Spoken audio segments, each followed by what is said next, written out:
Hello, testing. Testing 1, 2, 3. Okay, perfect. I'm setting up the stream so I can play while we're on the side. Okay, it's up.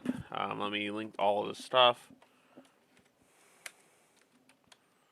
Can you link it to the Discord? Yeah, I will in a sec.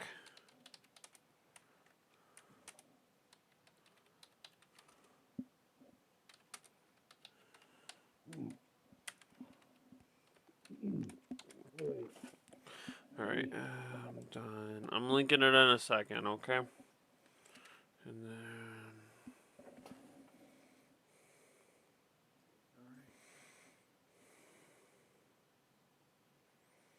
okay, testing. Now we got to switch over to scene. Okay, we're up and running. I'm sharing this in a sec. No, no, no copy. Give me. Where do you want? Under podcast stuff, okay? All right. I Yeah, tweeted. the podcast stuff, yeah. Got Podcast you. stuff should be fine, yep. Got you. Yep. Okay, give me like 2 seconds, and then I'm linking it to other sites, linking it to other people's streams and stuff, because I haven't played in so fucking long. All right, and while we're doing this, I'm gonna set up Pokemon Unite, and then okay, and then what else should I link it? We're linking in comments. Can you do the linking so I can Yep, I complete it? yep, I got you. Hold on. Yeah, it's just easier for me to. No, I get it. Give me like I'm trying to get it all sorted and stuff on Twitter and Blue Sky. Come on.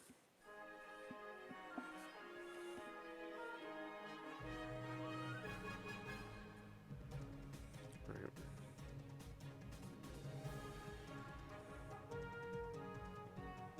God damn it.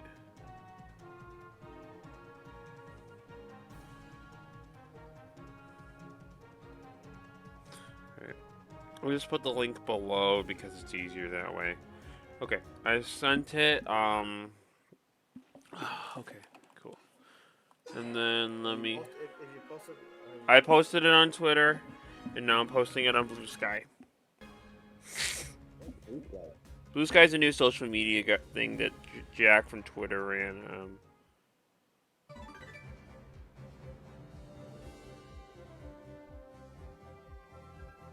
Oh, cool. The kids are coming out. Okay. Yeah, I know it's a great GIF. Okay. I'm getting everything sorted. Okay, we should be up. Just someone check it for me on their end. Yeah. Okay, I don't. So, we're gonna introduce ourselves, like I said, like you know the drill and stuff, because it'll be easier for me to do it, for you guys to do it and stuff than me. Yeah.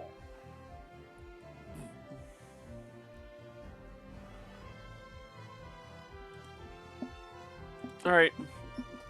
We got 10 minutes, it looks like, before we start. I'm gonna probably set up a couple rank practice matches on Unite. Go.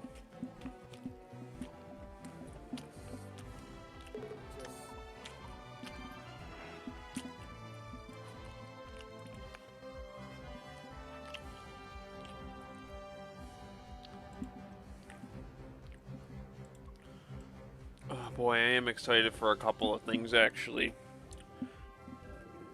Yeah.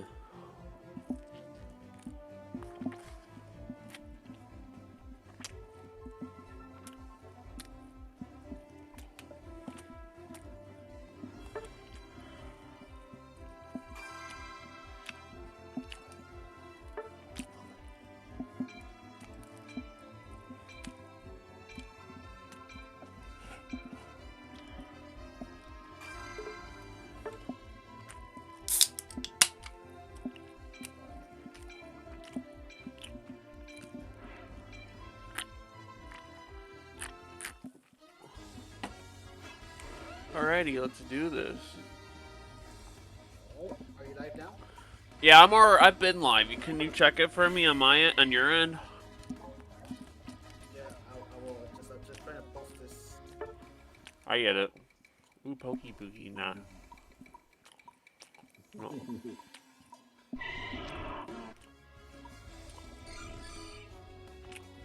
Um.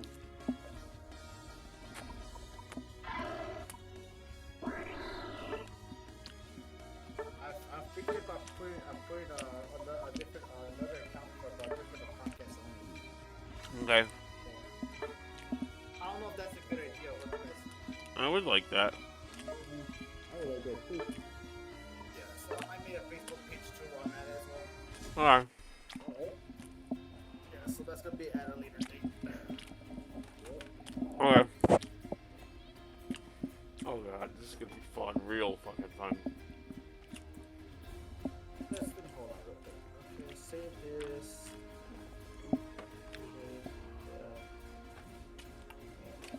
Okay. Okay.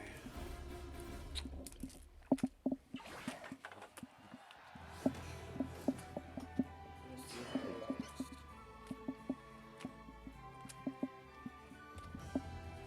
Hello. Hello. Hello. Hello. Okay. Okay. I see. Okay.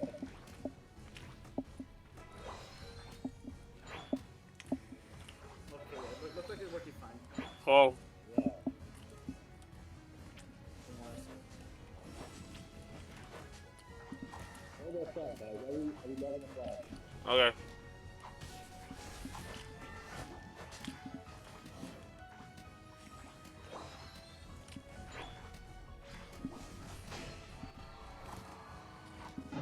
Oh.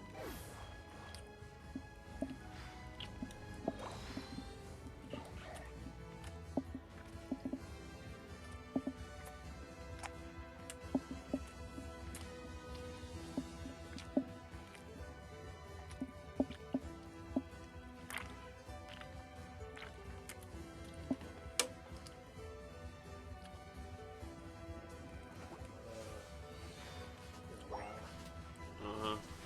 Oh shit.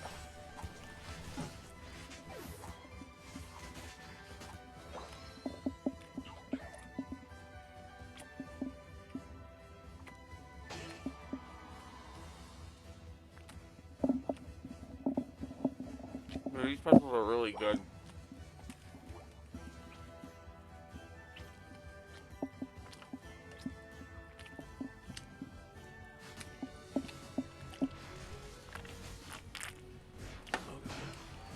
Alright, guys, I'm back.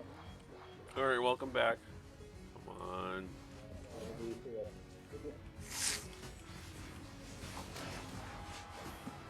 Yeah, double team. Let's do that.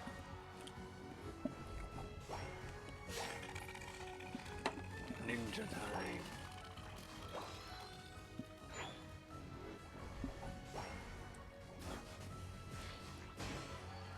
Cool.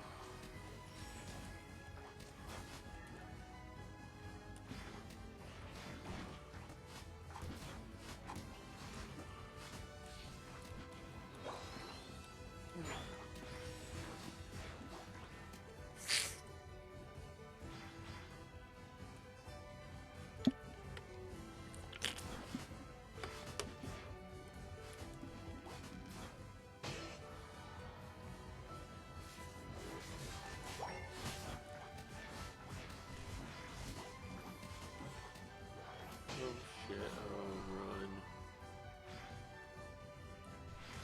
Ah, damn it.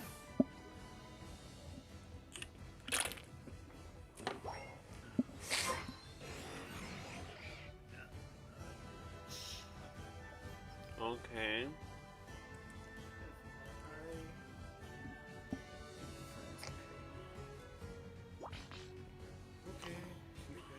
Okay. Oh, I cannot. I hate you.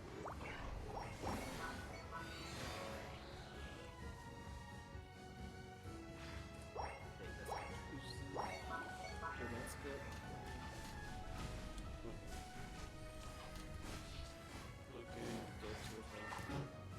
Okay, perfect. Okay, I reposted on my Twitter. Perfect. I'll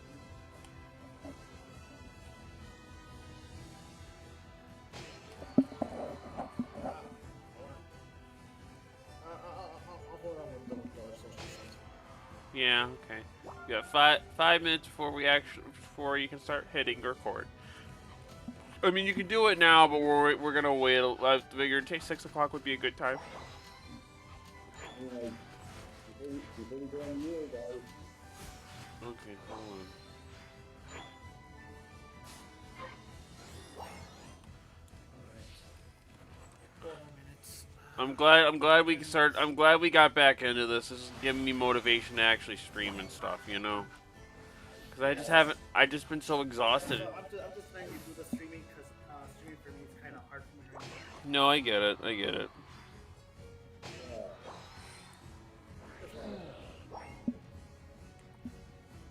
Oh shit.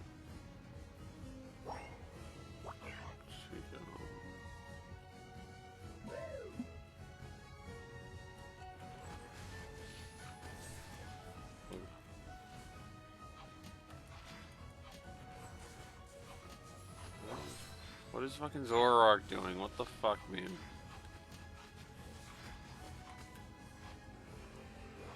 Ah, shit.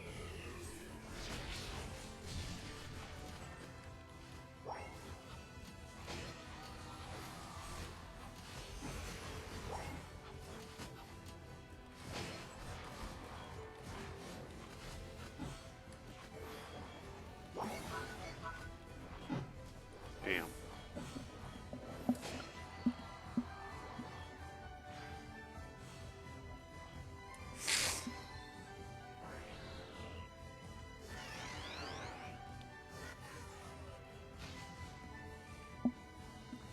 Man, that Clefable is really fucking good, apparently.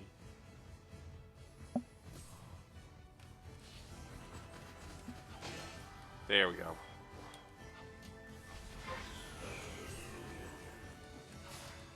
Nice. Perfect.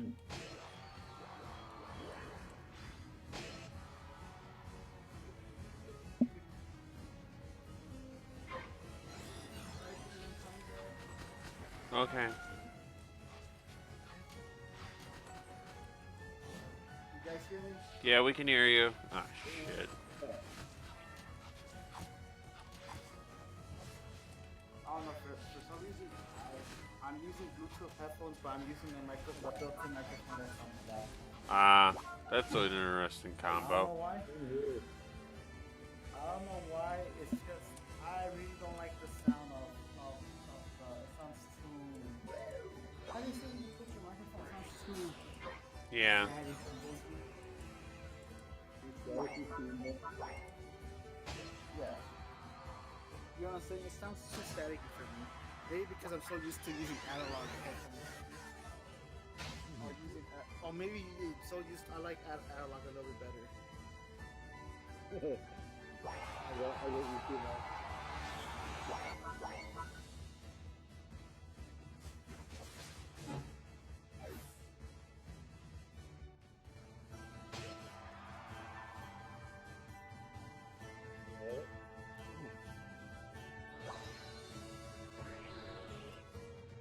Okay, perfect. We're all good. I just wanted to make sure I wasn't fucking everything up on my end, but it's working.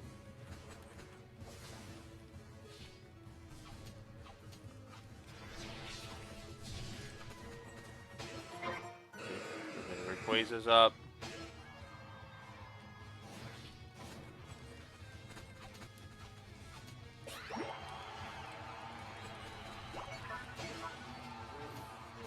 Yeah, I'm ready when you are. I'm ready too, man. You guys ready? Yep, ready to go.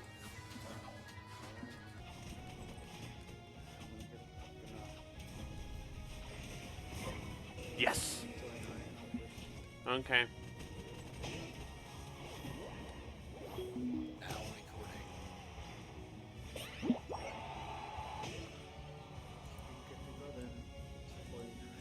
Perfect.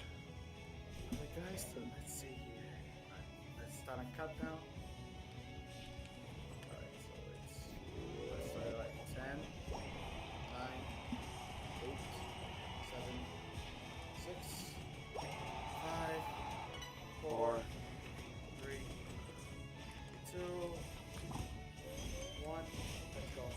Alrighty. Hello, everyone. Welcome back to a new episode of Kills Effects. Bet you haven't heard that theme for a long, long time. Been Uh, 4 years. it's been 4 fucking years. Yes, since the last episode I ever posted up was 2020. Jesus Christ. The Well, pandemic. fuck. Let's call it the pandemic era. Let's make it short. Damn. I did not I'm sorry. I'm sorry, people. We just lost our shit. Let's No, call I'm it the not. pandemic era.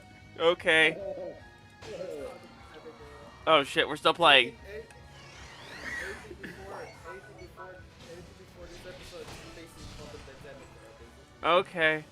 At this point, Yeah. Alright. back then you couldn't say COVID back in the day. That day, you could Oh not my. say COVID back in the day on YouTube. I mean, You can could you? not. Oh yeah, I forgot about that stupid shit. Yes, yes, Uh, you couldn't say COVID on YouTube for a bit for a while. I mean, Yeah. So, all right. So let's get that out of the way. The interesting intro. All right. So my name is Tails, and here is. okay. Who wants to go first? Cause I got a whole thing. I got a whole spiel I got to go through. All right. All right. So we got. My name's Tails. You can call me Omar. We have Morgan. Hi, I'm We Morgan. have. Hi, I'm Morgan. Hi, I'm Morgan, also known as Momo the Cyber Bunny on Twitch, and Morgan Mills at 1994 on Twitter and Blue Sky. Nice to meet everybody. I made an entire persona on Twitch that you can tell if you can't tell. Alright, go ahead. And we have.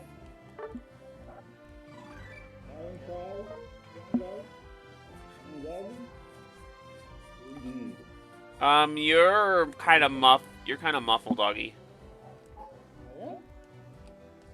Hold on. Close enough, yeah.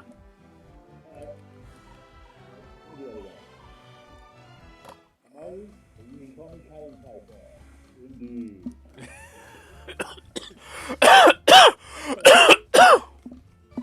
Okay. All right, guys. So let's introduce each other. So first things first. Before we get to our program, let's do a thing for a second where we introduce ourselves. So I guess who wants to go first? Okay, I'll go first since mine's gonna take a bit. Hi, I'm Morgan, also known as Momo the Cyber Bunny on Twitch, and Morgan Mills 1994 on Twitter and Blue Sky. Nice to meet everybody. I do Twitch streaming every so often, but I'm also kind of dabbling into feminine dominatrixing or fendom, and I'm also kind of in the adult entertainment section of my life. Nice indeed. And who wants to go up? I did. All I'm right. ready. I'm ready. And you can call me Colin Piper.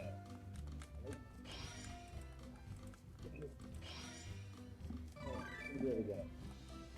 Augie. You can call me Colin Piper. My favorite sport is professional wrestling. I like anime. And I also like to watch horror films, hang out with friends, and do a lot of other shit. Indeed. Cool. Okay. And here it goes. Your host. Basically, Morgan's hosting on the Twitch. I'm basically the host for, and you can. I'll get the details. But let me just start with my podcast. Hi, my name is Tails. My name is Omar. You can call me Tails the Fox. I go by either one. Usually, my favorite wrestler is Eddie Guerrero. Favorite anime is the Melancholy of Haruki Suzumiya. And then my favorite video game will have to be. I have multiple video games, but usually will have to say I'll say Sonic the Hedgehog 2 for now to keep it one game. And what I like to do is I like to draw from time to time. I do what's it called? Draw. I podcast hold I'm returning back to, and I do. I'm an usher at my local church. Not bad. Usually every Sunday I go help out, and then these two guys, Kai Tai fan and Morgan, I know these two from for, know these two for a while. Morgan from high Yep. school, and Kai Tai from got introduced me by from other friends from my other friends Yep. who introduced, yeah. Agreed. So we all here. Yeah. So basically, that's basically what we do. We just do we have to do we. If you want a reminder, we just usually do for segments. We usually do 3 segments. We do we do anime, video games, and wrestling. Because for me, all those three are basically my life, and they're all intertwined one way or the other. Believe it or not, Right. Yep. Yep. believe it or not, they're all intertwined. They're all forms of entertainment. They're all forms of a way to chill out, relax, enjoy, give out good stories, and give out entertainment for both for everyone of all Cool. ages, basically. Yep. Now from kid to adult, it's always there for me, basically. All right, so to start this off, let's go into our anime section today, and this one is a really big, very personal thing for a lot of us, for a lot of people around the world. So today, so we're gonna talk about last month. Last month, one of the greats of all time for anime and manga, Akira Toriyama passed away on March 1st of last month. One of the biggest and saddest things. It was basically we were like we didn't know if he passed away until like a week later until they announced it, Wow. which was very which is very sad. My younger brother told me about. I was playing video games, and when he told me about it, like I was like pretty much like crying, like bro, like what? My God, me same here, bro. I mean, I like felt numb, and I was like, oh my God. I'm like, no, No, oh I man. just got. It was like late at night, like around 10 or 9 or somewhere around there. That they announced that my time in Central time around my time. So I don't. He died from he died from like I think something called, if I remember correctly, it was what was it? Sub sub is it acute from acute subdural. Basically what that is, as I pronounce that, or you could call it SDH for short. Okay. Basically what it is was something in your brain. You're bleeding. Basically what one of the what is it called, the veins on your brain that holds together your brain. Usually I think it just ripped and you start bleeding from inside. Oh, Yes. I think Basically I you saw. usually get those from brain injuries. Basically this gets that's where that's why a lot of people need to be watch out for the head, because usually with your head they cause concussions and all, you know what I'm saying, Yeah. all that sort of stuff. So basically he was basically dying from from like a disease where he just his brain was like blood was coming from his brain bleeding from inside. Yeah. Ah. So it was basically like a Damn. aneurysm or something. Yes, basically, yeah. Okay. Right? Something like that. Which was basically it was like go ahead, Augie. It was like really sad. I was like really shocked. That's the whole word. I even made like a particular, you know how I actually made like a, I actually posted a video of particular dying. I posted on the video saying my reaction to your cancer almost passing away. You know, and like bro, I was like, can't leave us maybe scenes and stuff like that.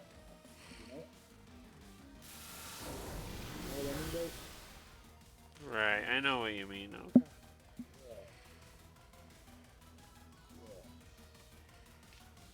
yeah.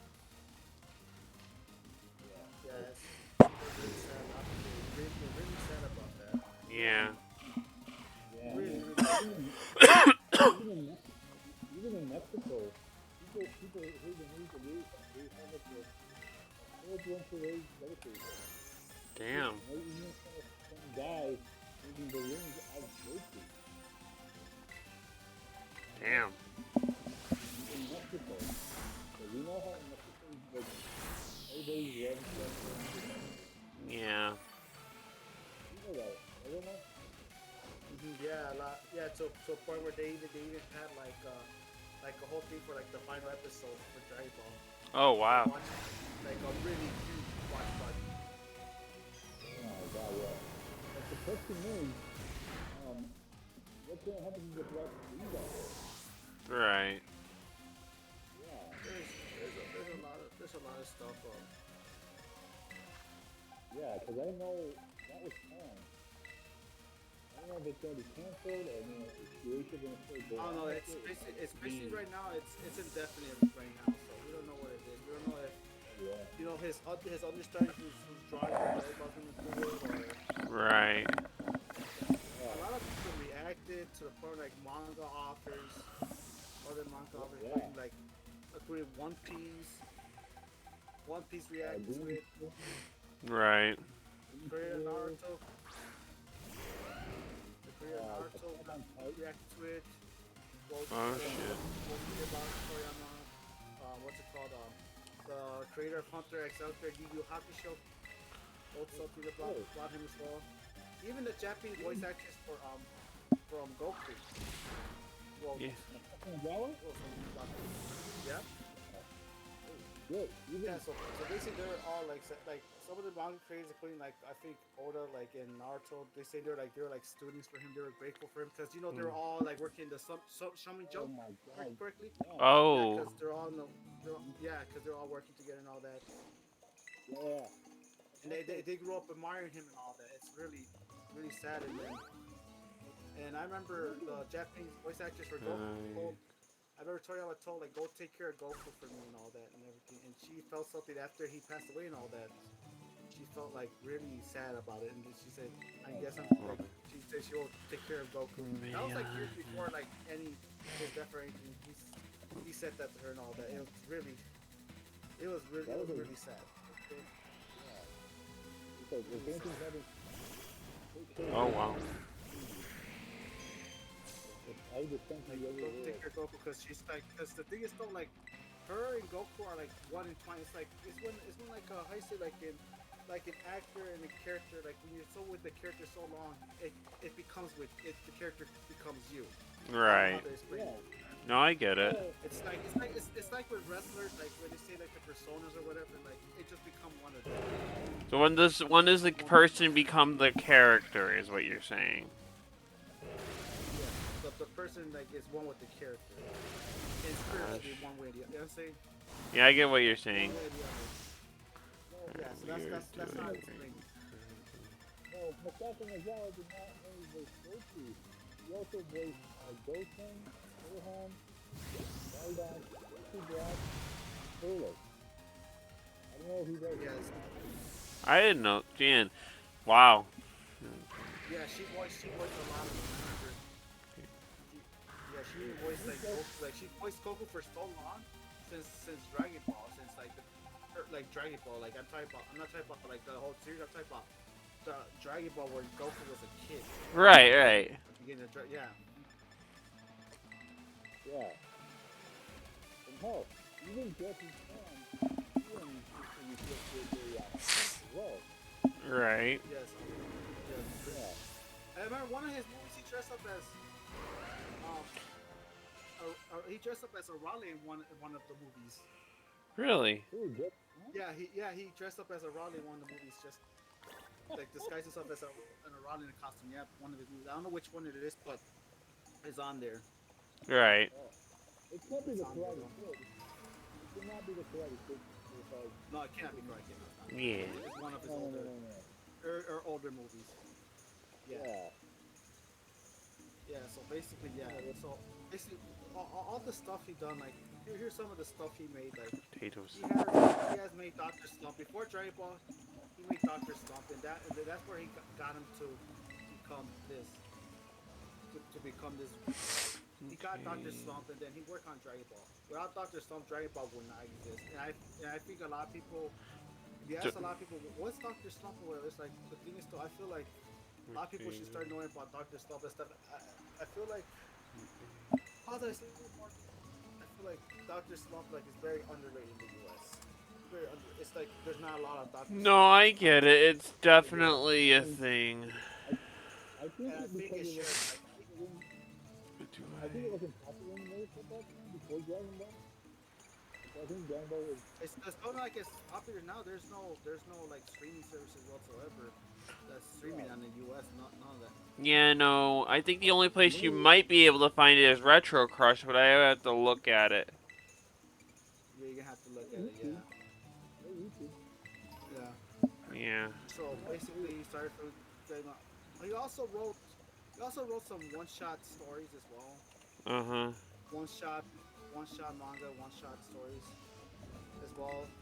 Some include Pink, Gogo Akman, Kawa,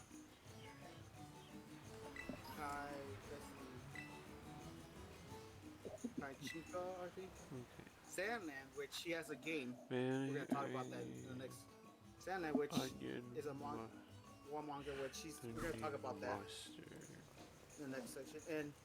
And Jacko, and then Jacko the elected patrolman, which is like Jack, based on like the character Jack, Jacko in the Dragon Ball Super series that does patrol stuff. Like it's basically a galactic face officer, basically what it is. Oh, Oh, kind of like Has his Jacko. own, yeah. And Super, he okay. was like that alien space officer or I whatever. feel like I That Oh, was missed. what he, Jacko. yeah. And then not only that, he also designed for one of the most iconic game series. He designed characters for he just did art for Dragon Quest, Mustard. for the Dragon Dragon Quest. Quest series. Dragon Quest, yep, Really? one of the most popular RPGs For of all time, basically. And then let's not forget he did art for he did the art for Chrono Trigger, one of the classics. He did one for the Blue Dragon that came on the Xbox 360. You remember that, Morgan? Yeah. Yeah. And then some other Dragon Ball games he did too as well, which just like he wasn't only just for like doing design, he did design for like video games and all that. So I got one, two, it's just to show the proof like he wasn't just for manga, he's just for anime. He basically all around us. Uh huh. He was at the night time. The legend. Yeah, legend, yeah. But basically, Yeah. some of the earlier works he done for like stuff. Some of these stuff could be found in the Kuriyama and Akira Toriyama's manga feeder. Some of the stories like Pink, Gogo Akman, Kawa, and then Kaiji, and then Kajika. That's what it's called. They could be found. Some of these early work can be found in the Akira Toriyama manga feeder. Manga. Luckily, for those who want to see it, for those who want to read some of these earlier works, if you live in the Yeah. get the Viz media version of the thing, the hardcover book. Yes. It has all 3 volumes of it. So Oh, shit. How do you it do has that? all 3 volumes of it Cool. at a See good him. price. Usually for a good price. It has all 3 Please volumes work. of Please work. Akira Please work. Toriyama's. So if you want to read some of his early work, his one-shot stories and all that, they're there. All in like the You got me. I'm interested. Tasty, more generous. You can look it up. It usually doesn't cost that much. The most I've seen it for like is probably like $30. That's not that much. Oh, It's shit, three yeah. like volumes. All 3 volumes, basically. You know how much is a volume of manga these days? Like around 12 to 13 Make a bucks. super spicy sandwich. Oh, more than that. Oh, like 15 maybe? Yep, Yep. pretty much. Yeah. So give that a shot. Okay. Get that a shot. So yeah. So basically, now let's talk about like how. All right. So let's talk about importance. Like without Kuri Toriyama, there's no Dragon Ball. Without Right. Dragon Ball, what's anime Yeah. without Dragon Ball Z? Yeah. What is I it? know you got, The There's. reason why. like, Go I know ahead. that other anime, Death Note, Attack on Titan, but none are more memorable than Dragon Ball Z, than Dragon Ball. You What are your thoughts can't. on like common? What? Go ahead. Like, even if they had filler, like regarding Genius Saga or like the other World Tournament Saga, those were icons. You know? You know what I mean, guys? Go ahead, Morgan. I. I hear you. I mean, I. Yeah. No, hold on. I mean, I understand where you're coming from. Where he's a legendary, like. Now, I'm specifically. You can't just say Dragon Ball. Yeah, nothing is anime without Dragon Ball because there's a lot more going on than that. It's on the other hand, you can say that Shonens, on the other hand, are very specifically are nothing without Dragon Ball because you don't really have a shonen manga without Dragon Ball. It's Yeah. like the part of the. It's the one big one of the trio of shonen, along with Bleach and Naruto of our time. You know. Yes.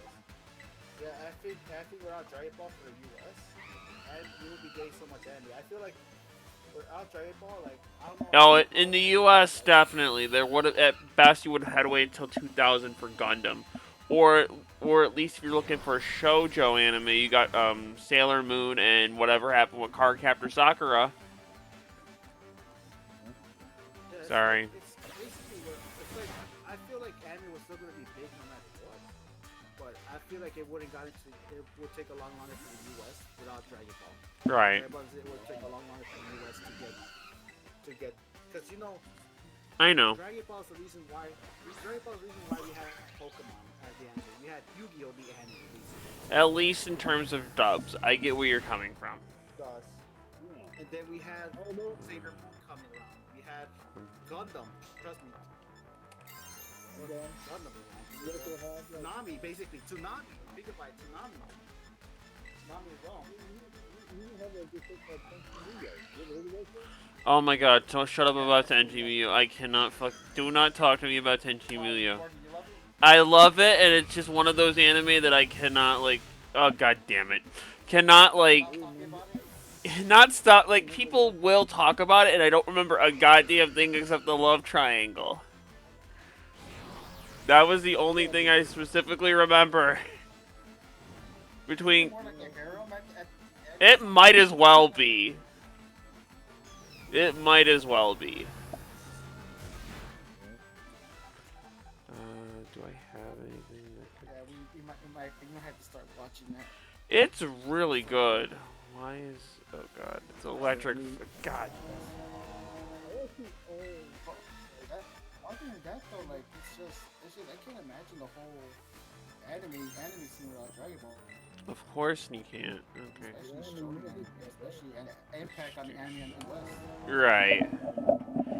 Okay. even like in the Yeah, yeah, I get where you're coming from, especially in the Malaysia where there's so many weird. Malaysia, Mexico, there's a whole bunch of like. I get where you're coming from. China, Ow, China that hurt. sounds like very good. Oh, China definitely. China definitely is. They might. On the Asian countries, It's probably the biggest country in the entire world. If you think of, yeah. They're not serious. I can't say that. There is no Dragon Ball. Right. Oh shit. Why does he also have a camera?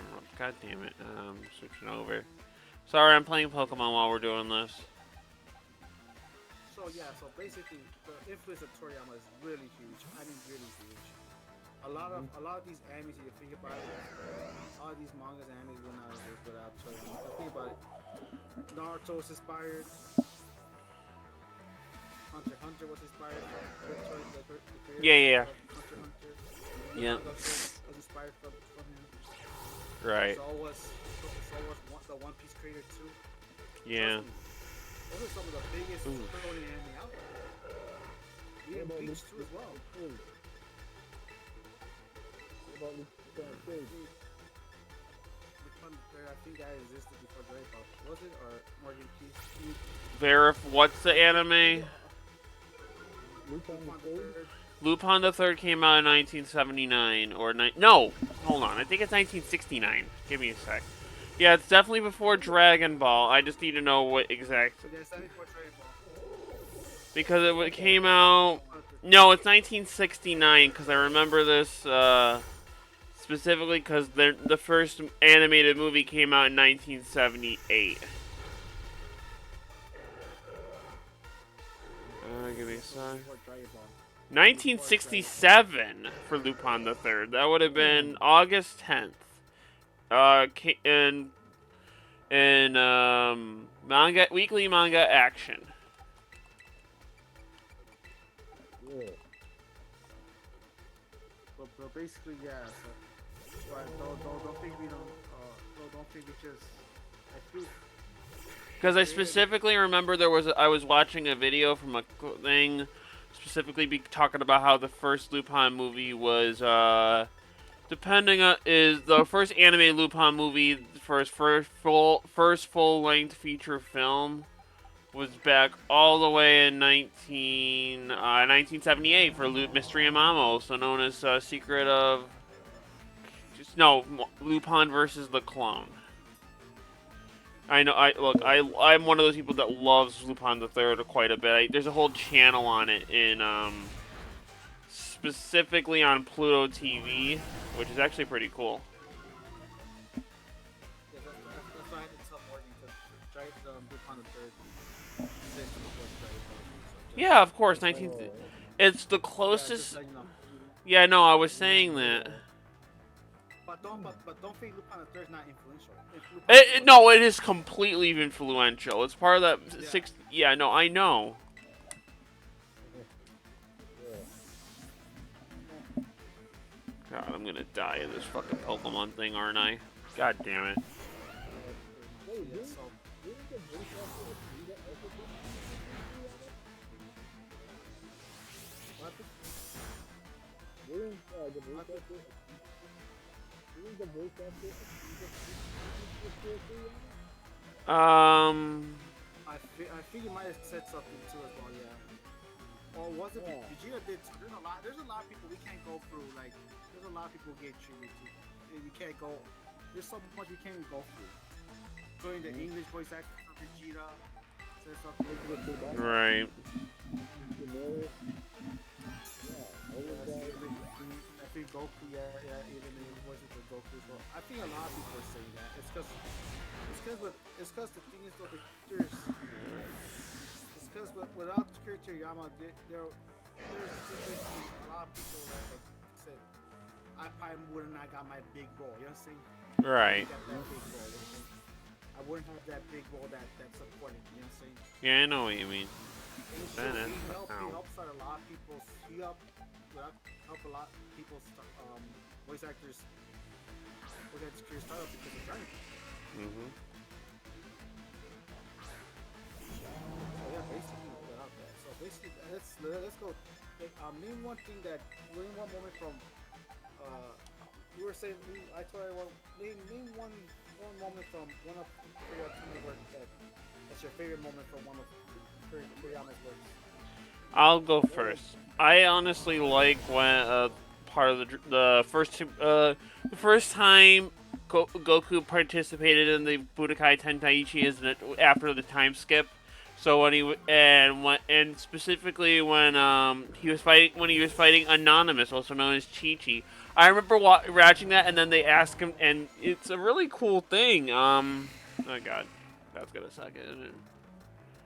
But yeah, there's a really cool thing about it if if you go through and play hold on, put in charge and bag. But like, there's a whole even if you don't like, and then if we're talking Dragon Ball Z, I'm one of those suckers for the Majin Buu saga. I don't know why. I love Super Saiyan 3 Goku. Oh Jesus. All right. Oh, you want to go next? Okay, this may not be, from the food diet, but this is like, version of Gamba, where people like when thought of doing the same thing with Godzilla, and since all of humanity into demons, and the only one who's there is Goku's son Gohan, who's still the Earth. You know, anybody remember that part? Yep. Yeah. I think I Okay, played so around with a decent job with that, and also I also like how Oh. in the world that's breathing. I think they are actually one of the smartest people ever to have their Dragon Ball. one of the most creative. Yeah, definitely. Yeah. All right, for me, when Goku was facing Kid Buu, the like the final version, like he's super small, whatever. Yeah. Vegeta, the thing what got me to my eyes when Vegeta admitted to everyone, said to himself like in front of like the camera, like like he said to himself like Kakarot is better than me. It Also, shows to prove like it shows to prove that right. it shows to prove how Vegeta's character about Dragon Ball Z. Show how much he grew as a person, to a point where Vegeta, someone who's very prideful, admits that Goku is better than him. Yeah. Like this one with Admits that Goku is better than him. the real deal when we talk about back. Like during the entire series, Vegeta always wanted to prove that he was better than Goku. But Goku was always one step ahead of him. You know? Yes, and it really shows of Vegeta's character arc. He was fucking evil. He was a fucking evil person. He didn't give a fuck about anyone. He killed his like partner Nappa. Oh yeah. He Yeah, was like like in that. he was evil. He didn't care about anyone about himself. Just with the physical things. Right. Yeah, But over time he got with Bulma. He had his son in Trunks. my guy named Dota. Yeah, he got with Bulma. Had a son with her named Trunks. Yeah. And after that he started to become a better person. He started to become a better person. Whether he likes to admit it or not, he's a sinner. He's a sinner. Right. He's a sinner at this point. So It's like Asuka. oh my god. Oh yeah, I feel like yes. Amen, But Kelly. yeah, but you know what I'm talking about. He is like that. He is like that. He doesn't show like his feelings like but Right. Vegeta does. Yes. Nice. So One thing basically when he says, okay, go ahead. that always strikes me, Goku wakes up in front of Vegeta. He's like, why are you doing this? So strong? He's like, what's the matter, clown? You know, you remember that line from the original Dragon Ball? I'm not talking about clown. I'm talking about the original Dragon Ball. You know what I mean? Yeah. Yeah. Okay, go ahead. Yeah, so basically it just shows the character development. I like the character development of Vegeta. It just shows how much and the thing is though, what got me so like it's the point like Krillin was about to kill Vegeta. You remember the Saiyan saga? Yeah. He was about to kill Vegeta. But Goku was like, no, Goku let him stopped go. him. Yeah, Goku stopped him. Like, let's let him go. Let him go. If he does something again, we'll stop him again. But because remember how Goku changed how he changed Tien? Vegeta? How Yeah. Tien had changed, Piccolo has changed, and now Vegeta. Mhm. And then the androids changed as well too as well. Don't forget about that as well. Yeah. So it just shows to prove that a Oh, lot would it just shows to prove that anyone can change basically. Anyone could grow to a better person. That what really gets to me. Like it just shows how much he grown. Like, yeah. it Well, really shown. Goku technically did not change the androids. That was Krillin. That was Krillin that changed the androids. Um, because Krillin Yeah, was yeah, just you know what? Yeah, technically yeah, you're right. You're right. With Krillin, yeah, he was actually one of the people who were successful and like to say I can change her. You know that me Morgan. Yeah. I I can change him. I can change her. Yeah, yeah. He's the one person who actually did do it though yeah. Yeah, successfully. Yeah, yeah. like you know the meme. I could change her. I swear. Right. I could change Mm-hmm. him. I swear. Yeah, you know the I meme. know. Yeah, I can change him. I yeah, swear. yeah. Yes. So basically, yeah. Basically, that's one of the most important. That's what I like about this. Is like it just shows that people could change over time. It's just one of the things I think Right. that a lot of people miss about Dragon Ball. Like people could change over time. People could Mm-hmm. change over time. It's really even Majin Buu changed after a while. That was because of Mr. Satan. Yep, Tokyo, Satan. Mr. Yeah, Satan. Yep. yep, It's, I'm telling you, it is what it is. yeah. It's just It wasn't just Goku. It was like Gohan, Krillin, Mr. Satan, Vegeta. Yeah, Yeah. basically, yeah, it's really tough. So yeah, so we here at Chelsea fans wanna thank Akira Toriyama for everything he has done, and he will yep. forever be remembered as one of the best mangas of all time. Period. And one of the Without him, greatest of all time. without him, Without him, Where we would might the not be talking about shonen him anymore. genre be? Yeah, yeah. which one John would be without him? Yeah, basically. So yeah, so Rest in rest in peace, peace, Akira Kurt. Toriyama. Rest in peace. Hold on, guys. Rest in I'll peace, give Toriyama. me like 2 seconds. All right, all right. Before we start, our next segment is gonna be the video game section, which Morgan's gonna start us off in a little bit. Yeah. Alrighty. I was originally gonna talk about Pokemon, but I will be back in like 2 minutes because my mom went grocery shopping. Go ahead, and we'll do the Pokemon thing last for the video game section. Okay. All All right, right. All right. I'll be back in all like right. five So minutes. all right, so Got let's see what do we have here. So I guess we're gonna talk about games that came out in March and April. All right.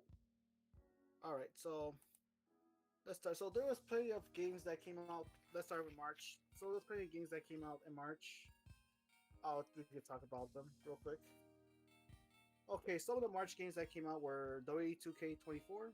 That was on PS4, PS5, Xbox One, and then the Xbox Which series of I, consoles. which I recently got, which is awesome.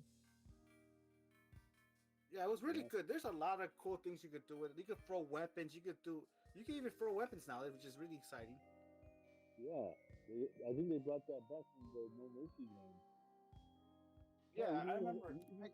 you can have a casket match and also a special guest referee match. You know? Yeah, which that returned too, which is awesome. Which is awesome to know. Yeah. I mean, I guess And then WWE and then saw, and then.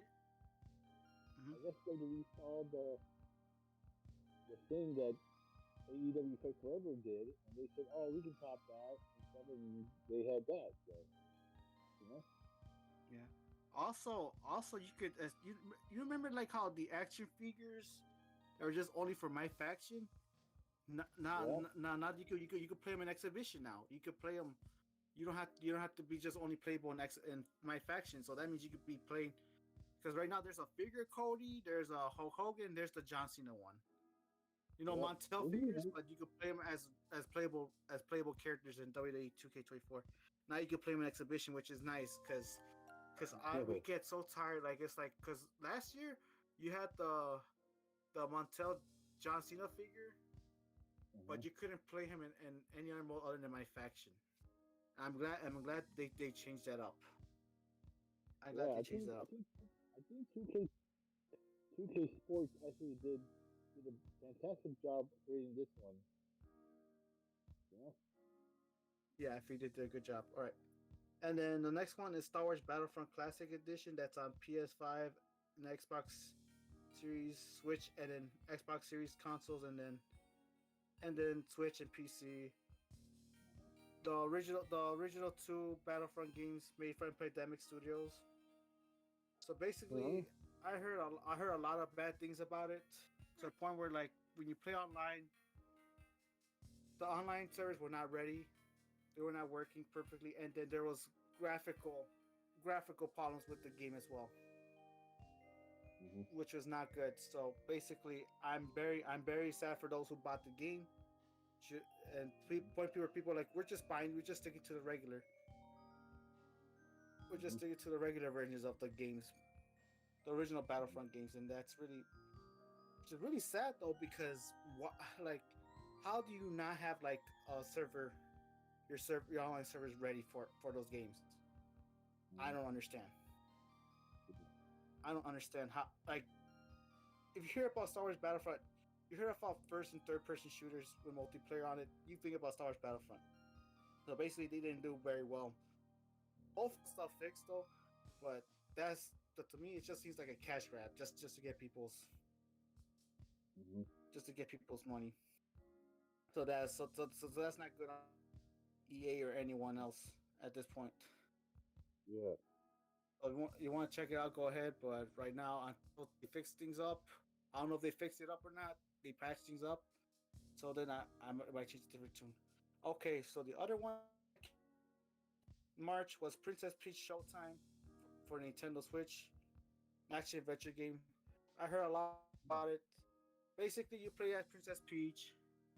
You use like a you're going to like a play or whatever. So basically, it's like a play.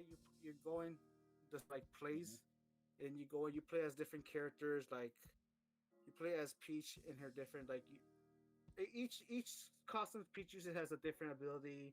Like you could play as a mermaid Peach when she's in the ocean stage, or you could play as a like one of the Three Musketeers Peach or whatever, Hmm. and then a whole bunch of other stuff. Yeah, each costume had different, but for like the different stages, it's like each one's like a play, Oh, nice. which is really cool. And I heard a lot of good people say a lot of good things about it, so that's good. Okay, Yeah. Dragon Donga 2 ARP. Heard it was really good as well. It's a medieval. It's like a medieval fantasy game. The sequel to Dragon Dogma. I heard it was good, but there's a lot of, how you say, bad microtransactions, which is not good at all. But I heard the game was good. Just the Oh. bad microtransactions just ruins the. Uh, which we're gonna get into a bit because it's one of the things I want to talk about as well for our video games. Next Mm-hmm. is the rise of Rowan, a JRPG for the PS5, Mm-hmm. exclusive to the PS5. It has three-player co-op. It takes place in the Edo period of Japan. Kind of have like Souls like Ooh. play Souls like type play, like like Dark Souls and all that game. You know those games, Augie? Mm-hmm. Dark Yeah. Souls and all that type of gameplay. Yep. Because they have three Ooh, nice. players playing them and all that, which is cool. Oh, And nice. then one of the exclusive Xbox games came are now officially on on PlayStation now. Mm-hmm. Are officially on PlayStation now, which was just exclusive to a PC and the Xbox was Hi-Fi Rush, Mm-hmm.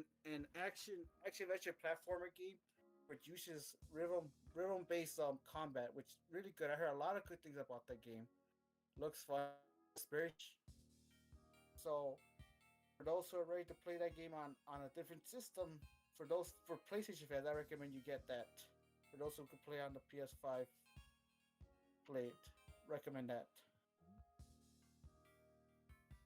Okay, now let's go to April. Mm-hmm. Yeah. Let's go to April. Freedom Planet 2 is now available on consoles now. Now available on consoles. It took about 2 years, but it's now available on consoles. Now it's on PS4, PS5, Switch, Xbox One, the Xbox series of consoles, which released today. Released today on consoles. Freedom Planet is basically Freedom. Let me talk about Freedom Planet 2 is a sequel to Freedom Planet 1, which is a platformer game, which is kind of like in the same style of Sonic the Hedgehog. If you play Sonic the Mm-hmm. original classic Sonic games, that's the type of gameplay. The gameplay is really good. It also has challenging bosses too as well, which is nice. Which is nice. So you play as three instead of like just one person. You can either play as a anthropomorphic dragon, Mm-hmm. cat, or bunny in the game. Ooh, So what about a so dog? basically just think about it as you know, if you like Sonic the Hedgehog, you like the classics, recommend you play though. I recommend you play Freedom Planet 2. If you could just play Freedom Planet 1 first, then play 2. Because there's a story to it as well. Alright, so now let's get on to one of like and let's talk about Sandlands. Mm-hmm. It's gonna be on PC, PS4, PS5, the Xbox Series system, and I forgot it's coming out April 26th. A Mm, JRPG based on the manga of the same name, yeah. made by a manga of the same name, created created by Akira Toriyama, Ooh, nice. which which is one of probably one of his last works right now because his last involvement in projects. One of Akira Toriyama's last involvements in projects, Sandland. So basically, I hear some good things about it too with the demo and all that. So I think you should guys should pick it up as well. Mm-hmm. You guys should pick it up. Should be All fun. right. Should be Yeah. fun. And then that's gonna be on April 26th, just so you know. And then for another Xbox exclusive that's coming, an Xbox and Windows exclusive that's coming to PS5. You know, I'll save that. I'll save that. I'll save that. Save that for now. Just so. All right. So TMNT coming out on April 23rd. TMNT Arcade, Wrath of the Mutants, releasing on PS4, PS5, Xbox One, Xbox Series of consoles, Mm-hmm. and then Switch and PC coming out April 23rd. It's basically if you like the TMNT games, but if you have not played the 2017 the 2017 arcade game that was released based on the 2012 based on the 2012 Dragon TMNT show. Mm-hmm. Basically, if you like it, basically it's basically the port of the arcade of 2017 arcade game that's based on the All right. 2012 TV show, Ninja Turtles TV show. Yep, on Nickelodeon. So basically, it has 3 new levels and 6 additional bosses added Ooh, nice. for that game. So if you haven't played the original, if you haven't played the arcade, if you haven't played TMNT Arcade, Wrath of the Mutants, that was released in 2017. Now's your chance, especially for all Ninja Turtles fans, and especially if you love the beat 'em up Ninja Turtle Yeah. games. I recommend it too. Mm-hmm. Okay, and then what you call it? So let's see here. See, okay, Sea of Thieves gonna be released. Sea of Thieves coming to PS5. One of the other Xbox original games are coming to PS5 April 30th. So basically, this game is like you could play online as online mode. It's like a game like you want to be a pirate. Want to play games as pirates, like you want to feel like an actual real pirate and all that. Oh, Seas of Thieves nice. is probably a game for you. It has stuff like you do with playing online stuff with friends. You could control aliens, you shoot at other. Okay, I'm back. Sorry it took me We're so. talking about we're talking about Sea of Thieves. Okay, You want let to me talk about keep. it, Morgan? Hell yeah! So Sea of Thieves is a video game made by Rare Software. You know, the London guys who made Banjo Kazooie, Donkey Kong Country, Battletoads, stuff like that. Um, Essentially, it's kind of like a mini an MMO light where you have you and 4 other people sail around in ships, up to 4 other people, and show around ships in like a little mini world filled with other players or not with other players. And you can collect like defeat skeletons, fight other players, um, collect treasures, all that sort of stuff. And if you make enough money in the game, you can buy a boat. Specifically, you can either buy a sloop, a brigantine, or a galleon. And they each have their own player size and stuff. We're gonna have to play it one day. It's releasing on PS5. It just celebrated its seventh, I think, anniversary. Seventh anniversary. Yeah, so And basically it's like being pirate, basically. That's what it and is. it's so Basically much being better. I pirate. heard it's like it's been so long that it's like I've been playing it. And they have a Secret of Monkey Island crossover and a Pirates of the Caribbean crossover skins and a ship for the Pirates of the Caribbean. It's really cool actually. And Yeah, so then this is April 30th. it's releasing April 30th on PS5, but there is other places you can play it, specifically Steam, Xbox One, Xbox Series S and X, and the Windows Store for some goddamn reason. Yeah, we even Morgan, you missed out that we talked about the The Dragon that they're Ball. releasing the. No, we haven't talked about Dragon Ball yet. That's we're talking about the TMNT arcade, the 2017 TMNT arcade game, Wrath of the Mutants, that released on Oh, 2017. Yeah, so basically the one arcade game that's based on the 2012 TV show on Nickelodeon. I thought the Wrath of the Mutants was based on the 2022 film. No, it was 2012 because it released in 2017. The arcade game. No, So basically, there's Morgan. okay. Hold on, let me look this up because I know they're Yeah, it's based adding. on. Go ahead, Yeah, go ahead. they're adding. Yeah, so basically, Oh, it's basically the arcade game based on East 2017. oh yeah, I That's remember what it. that. Yeah, it's That based on the 2012 show that's on Nickelodeon. I know there was another game that was coming out specifically that I forgot, but I don't Yeah, remember. so we're Go. talking about it. It's gonna have like 3 new levels and 6 new bosses. That's pretty You cool. can add more to it. So It basically, for does. those, cause Go ahead. so basically it. So basically, I told them for those who like games, especially the beat 'em up arcade games. I think you should grab that one. I also Especially if you missed out playing. go ahead. Go ahead.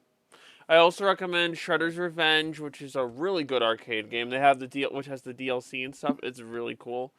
And then this one, and then I also specifically remember there was an older version of that was a 3D version of Turtles in Time called Turtles in Time Reshelled. That one was not good. That was not good at all because it had so many issues and stuff that yeah.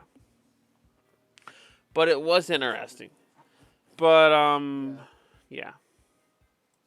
Yeah. So basically, yeah. So I had to tell that to Morgan because I feel like Morgan will be interested in it. Again, sorry, I had to reintroduce it. It's just I rather let Morgan do it or tell Morgan about it because that way she knows. Because I know Morgan's a big TMNT fan, Yeah. big, especially of the games, Yeah. especially the games. So there are two games I want to talk about for May, just specifically, if that's okay. There's actually a bunch of good games coming out for it. There is a All right. Paper Mario Thousand Year Door remaster or remake. Oh my God, yes, There's yes. this. Yeah. Go ahead. Oh man, I've been waiting for that shit forever. I've been waiting for that shit forever. The There's original game cost so much money, and having a I'm very remastered happy. version is amazing. Yes, one of the best Mario RPGs. One And of the then best Mario RPGs. there's Suna Saga from Hellblade 2. That game was fucking pretty amazing to look at and visualize and see, let alone play. And then there's Ghost of Tsushima's Director's Cut, which is coming out on PC, which is also going to be awesome. And then the last thing is the System Shock remake, which is really cool. Also, Yes, that's Multiverse gonna is be. coming out May 28th. That the weird Warner Brothers game. Okay, Yeah. I'm done with that. All right. So basically, one game we want to talk about is for April. For April, it's Stellar Blade that's coming out.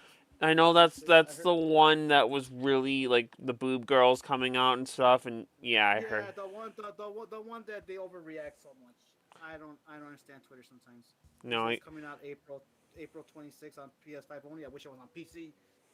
So I heard good things about the demo for it. So basically it's a hack and slash soul like type of game where you play as Eve who with her squad trying to take back Earth because Earth Earth lost some war to some alien invaders, and they're trying to get it back. Mm-hmm. Yes. So basically, I heard a lot of good things about it. I know. I know. Morgan said Twitter's been overreacting. I don't know what is with Twitter with overreacting over games. I mean Right. everything, Yeah, it's Twitter. everything. But it's Twitter. They overreact over everything. I mean every single thing. Right.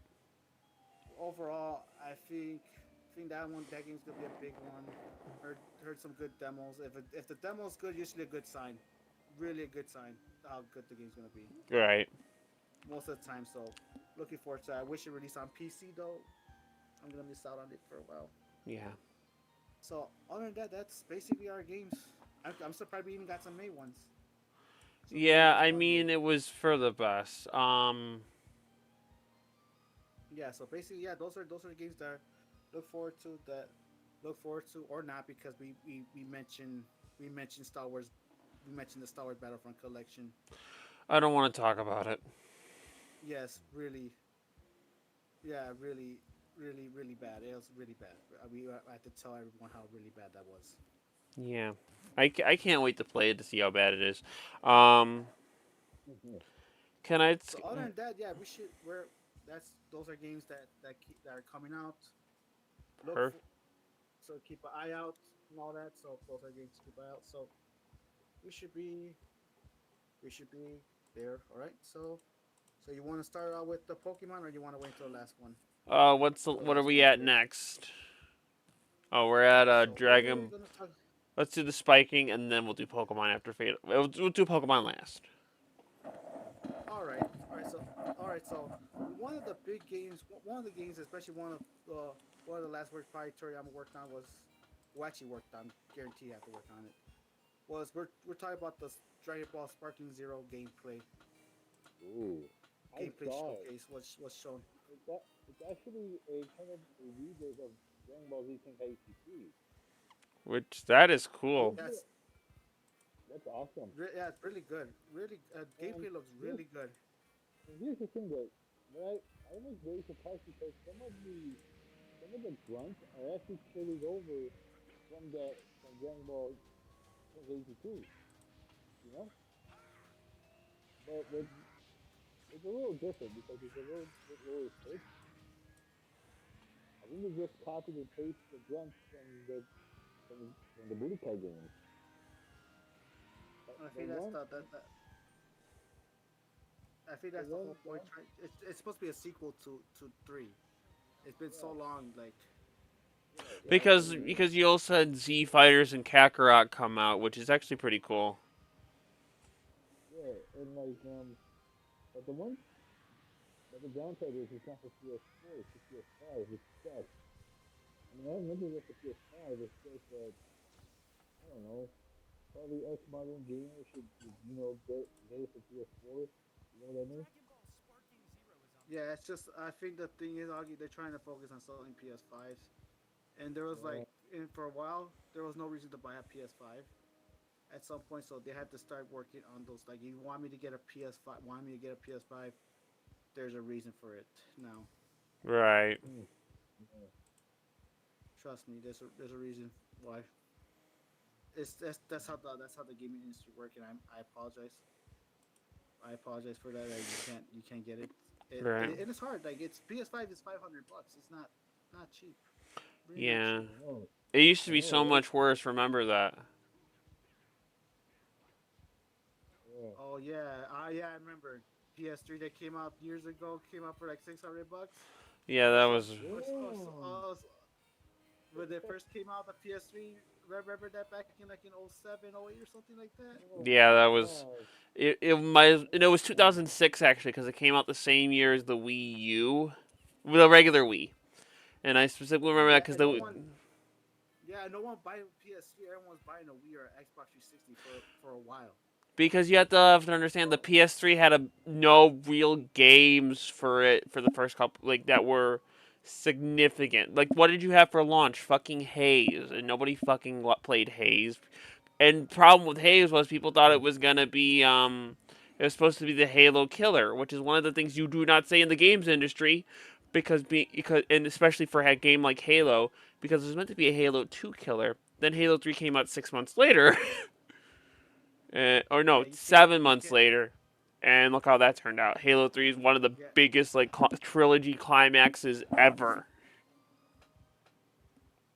Yeah. yeah, pretty much. Yeah, you can't say something something killer because that's gonna bite you in the ass. I already And know. I already know this as a person who played Dust 514. I was touted as a PlanetSide killer, and then PlanetSide's still going. I totally get it. I know this. I know this for a fucking ever. yes, this is why you want to call if you want to see that, it's better if you better show up. You do your you do your fucking job, or don't say shit. Just show us. Just saying, just show us Right. how good it is instead of just saying Mhm. it's gonna kill this game and kill that game. You all know how that happens, right? Yeah, I know. I know. Yes. Mhm. Alright. But I am liking the footage. I'm not a big Budokai Tenkaichi fan because I only played regular Budokai back in the day. Because that was the one thing I specifically remember. So yeah. Yeah. So one of the things I noticed too for the Budokai, there's some new mechanics to this as well. For example, the movements are supposedly in the dashing are a lot faster. Like for example, the speed of the dash of like of the previous title is much faster. The Yeah. movement's a lot much faster. It's as fast as the previous dash, like from the other game. So basically, normal movement is basically as fast as the dash from the last game, and the dash is even more faster, which is nice. And then some of the stuff too, I noticed as well that you can use dash for dodging and all that. I like the part where they show for the blast and stuff and all that. The power stroke, you know what I'm saying? But like I know like what you're watching a talking. Dragon Ball, it's like watching a Dragon Ball Z and episode. It's fun to Right. look at. It's really fun to look at. It really is. Yeah. Really fun to watch. Really watch people play, which I think was really good. Right. Some of the stuff I noticed was like that that counter stuff and all that. Yeah. Like you could reverse blast and shit. I noticed that. You can Mhm. reverse blast. You can even do a revenge counter, which like you just take some hits, and you Right. just you don't which I saw there too, which is actually really good. Although it does take skill counts, which is another fucking beater. It takes Right. skill counts like every time you try to block a blast or try to get a counter on there. Like it takes like looks like from what I saw is two. So this is not finalized yet, so we don't know if that's gonna be the case. But Uh huh. it's gonna take a point. If you know how meteors work, you get the whole point. Right. And then vanishing salt, it takes a part of your Kai meter, which like if you're far away, you can just go instant transmission you can just go instantly to your fucking opponent, straight Right. up. Like for Yeah. example, for example, if Augie's playing let's just say Augie's playing Goku and I'm playing let's just say Brawly, whatever, right? Right. Augie, Or Frieza. it Augie can like if he's far away and you see blasting, he could just instantly using part of his Kai meter, he could just instantly transport to me and fight back, Right. which is really nice. Yeah. Really nice. So I really like that. So far, Yeah. so good. And then how do you feel about also, guys? How do you feel about the character reveal so far? The new Um, character. Good. I'm liking it. Same here. You all, Yeah. yeah. So basically, the Love new it. characters that got Love it. revealed is the new characters got revealed was Super Trunks, Dice Bowl, Kasuna, which is one of the main squadron from the Tournament of Power. If you remember that, Augie. The oh, okay. Tournament of Power, one of the super arcs and whatever. He's like Yeah. one of like the magical girls or whatever. Uh In huh. Universe Two, you got Master Roshi, who's like max power basically, super powerful ever. You Cool. got Nappa. What? Why is What is it with Nappa keep being put in games? I do not know. It's hilarious. Hey Vegeta. Hey Vegeta.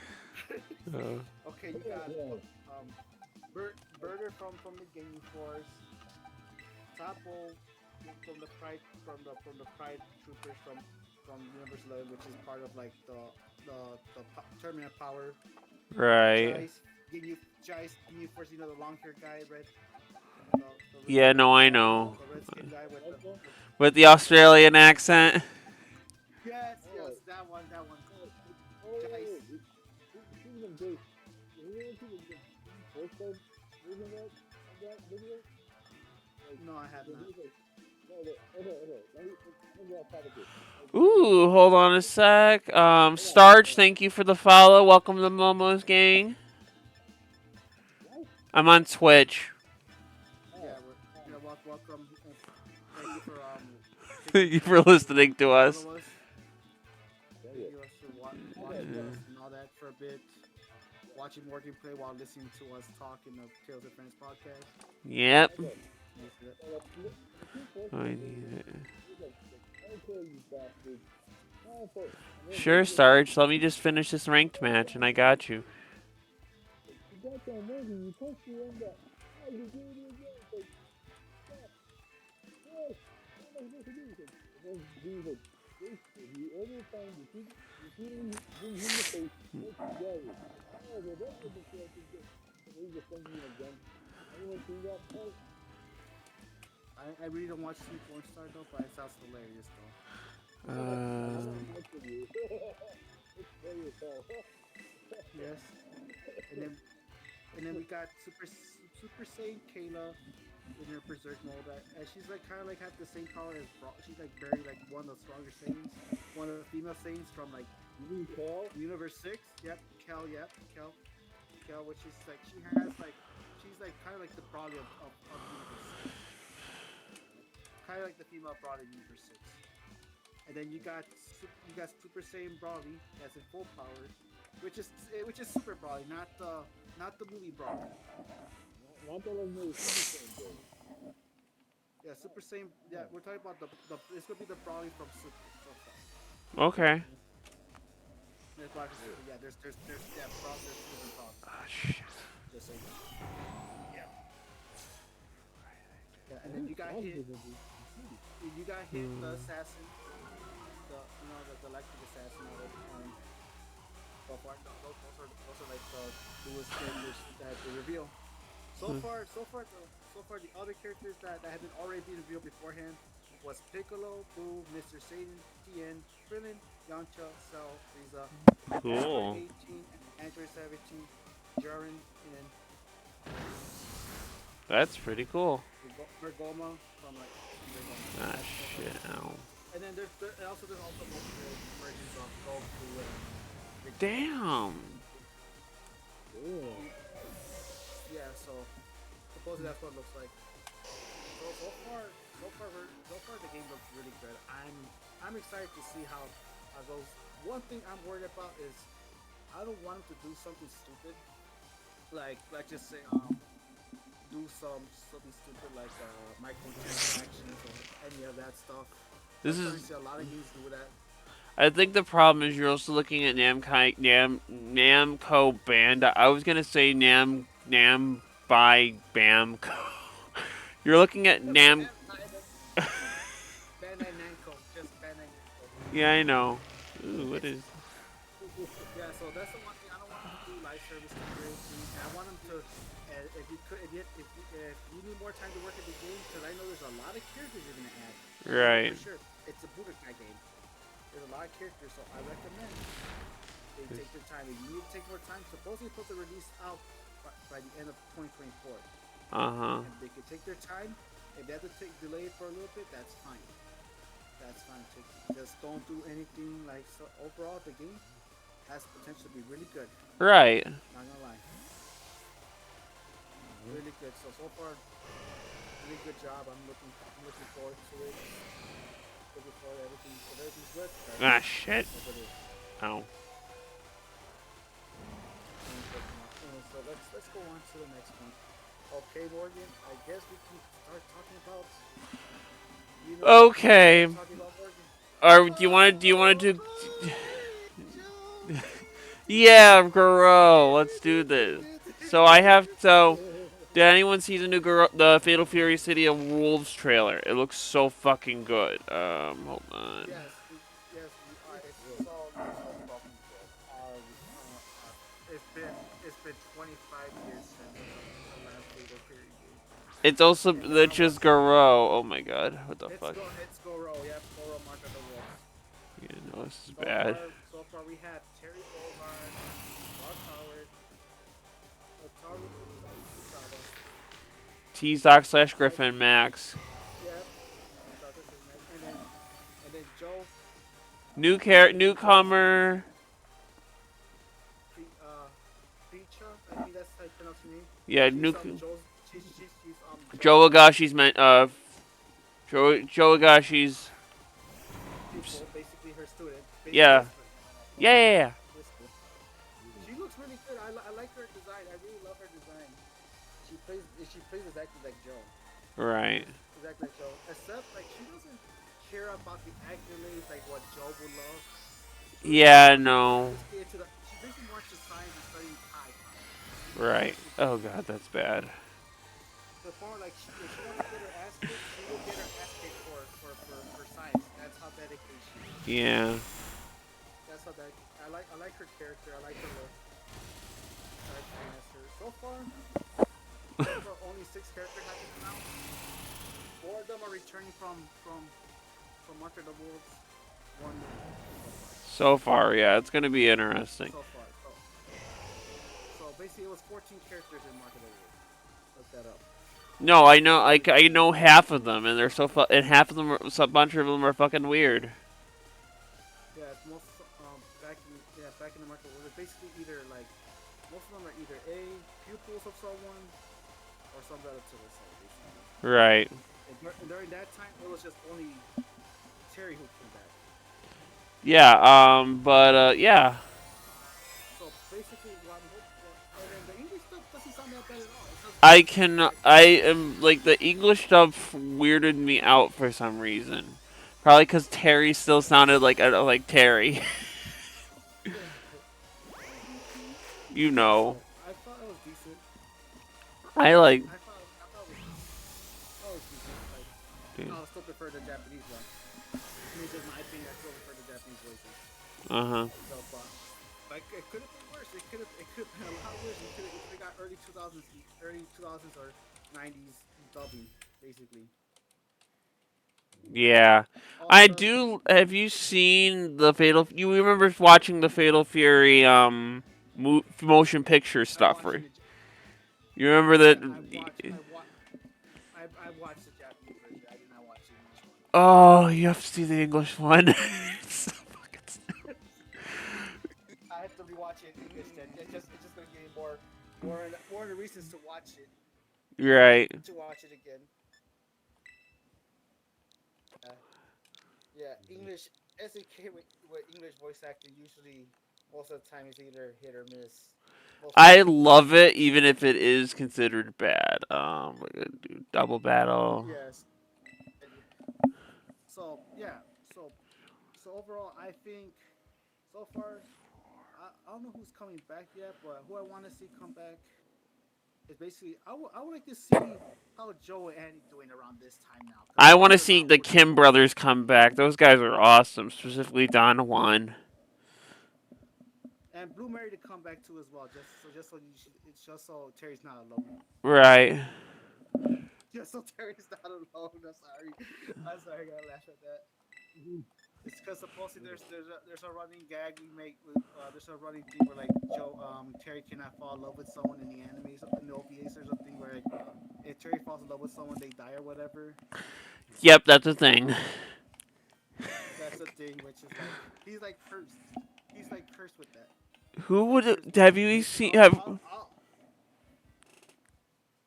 Go It's ahead. crazy. Yeah, it's like cursed like that. It's really one of the worst curses to ever happen. It's I like a feel bad for rever- Terry at that. It's one of the worst curses. What about the Joestar family bloodline? Oh, whoa. It's a curse too as well. It's a curse too as well. It's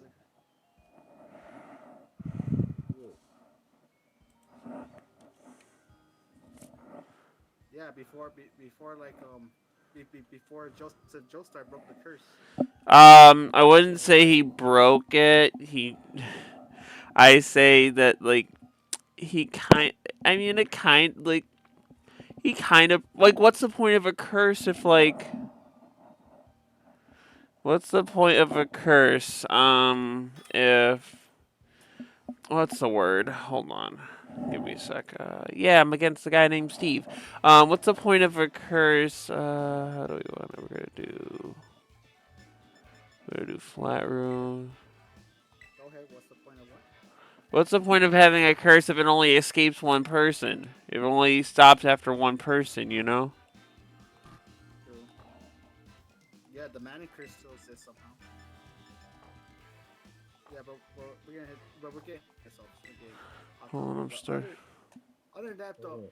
although there is a character or two that might highly come back because they're in KOF 15, and one is B Janet. But Bonjane. Banjane, yep, Banjane, yep. It's basically the pirate queen. Basically, that's what it is. She's like a high tier character in KOF 15 right now.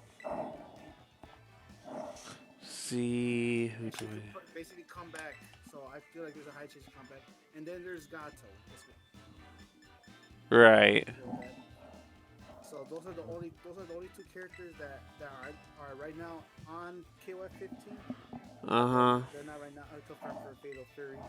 So we don't Oh. know who's gonna come out yet. But I would like to see some of the older characters come back again. Because I like some of the older characters come back again. Some new, some old. Oh shit! Why is Joe he Joe doing? Joe Joe Joe might not come back though, because He's already 30 levels ahead of me. Morgan, Joe might not come back due to Peach taking the spot. I don't mind. I don't mind. She looks like a cool character. I can't wait to play her though. Yeah.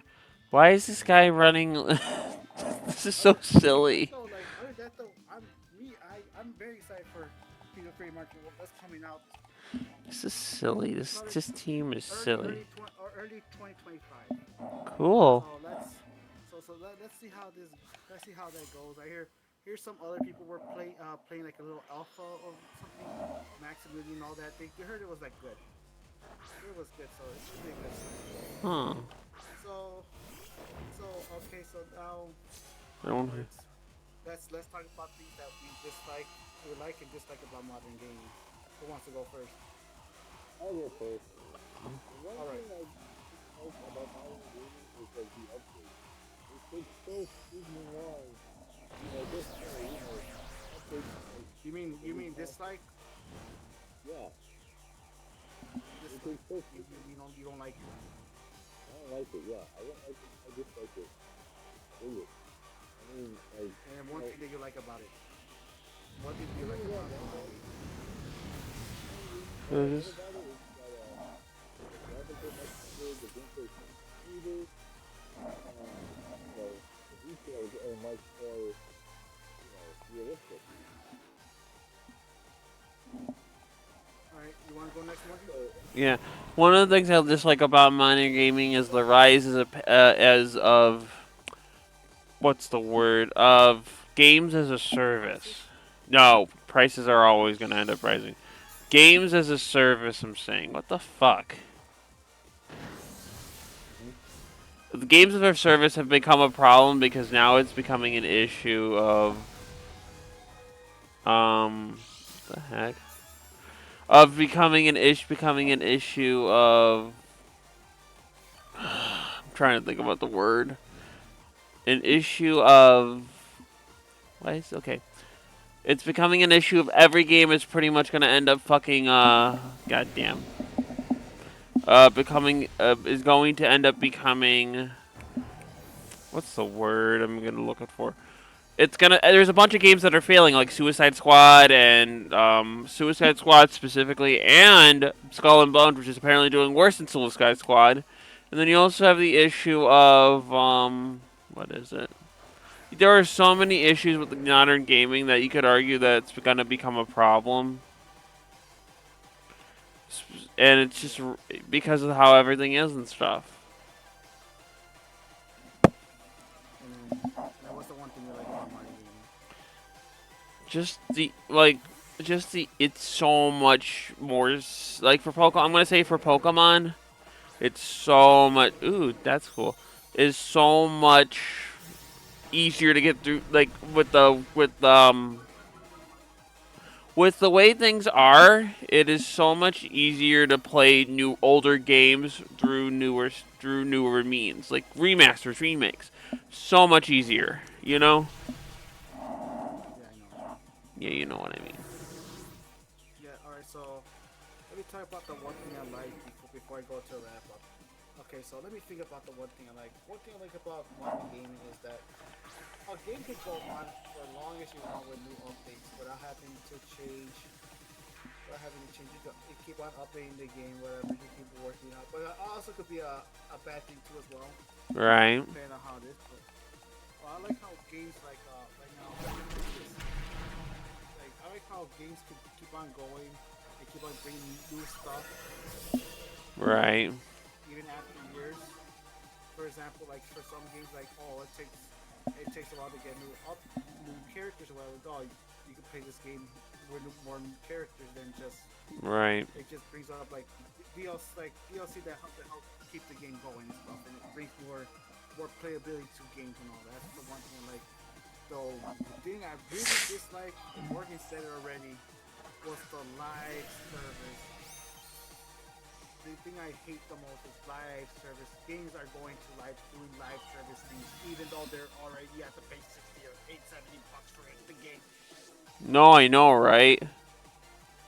Yes, for some like games like I noticed Tech Street Fighter is doing that shit, and it's really bad. And then Tekken is Jesus. doing that shit too as well, doing a battle pass for for parts that for parts for like your customization stuff, which is should have been the game already. You got that for free, and you wonder why Right. the customization is kind of low because of that. And then they're doing like I felt like doing like their own kind of debug type of. Right. Sometimes you can't even buy something because it's either because they're on different bundles. Like for example, Oh, like the nice. battle pass for Tekken, it's 600 fighters points, Oof. and to get that, you cannot buy it straight up. You have to buy you have to buy because it's only like 500 or like 500 or 1,000 fighters. Right. Holy So shit. basically, you can't straight up buy. So basically, you have to choose between one or two, and to go with the higher price point, Right. which you have to go for $10. It should be six. You have to Mhm. go for $10 and get that, and it's just what is this? Like, bro, like why are you doing this stuff? Like, I understand that games probably cost so much, but like, bro, like it's like why are you doing this? And then some of the 5 points left over, you can't. What are you Right. gonna do with those? Right. You just want to buy one thing. It's just why can't we just buy like you want us to charge? Why don't you just charge them with actual money and stuff like my Yeah. virtual currency, all that? It's just why are you doing that stuff? A free to play game, I understand. A full price $60-$70 game, I don't understand at all. It's really bad. And I think, like you said before, Morgan, it's one of those things that's very concerning right now for games. Basically, everyone's doing it, especially fighting games now too as well. Remember, Street Fighter used to sell the DLC. That DLC Right. with money. It's 24 bucks here. Go ahead. And you used to do bundles for costumes and all that. Here, 24 bucks. Boom. Right. Here, boom. Or you want to buy one costume that costs like $3? Boom. Here's $3. Nice. Done. No, you have to use virtual currency. Sometimes that virtual currency you have stuff left over and stuff. Just so what? So you spend more? Right. It's really bad. It's just really don't like that. I hate to say it, but it might be going straight to that certain situation. Like you said before, Suicide Squad's fading because of that shit too as well. Right. Microtransactions. Look at look at that type of stuff is always a good game. Tekken is a good game. Yeah. It's just those microtransactions, all that. It's just not. Look at Dragon Dogma 2. Really good. It says it's a good game, but there's hidden microtransactions, Right. which is bad. Which is really bad, and it's just. I understand DLC for your game, but if you're gonna start using like virtual currency, battle passes, and all that, then you might as well really made nothing at this point. Oh. Yeah.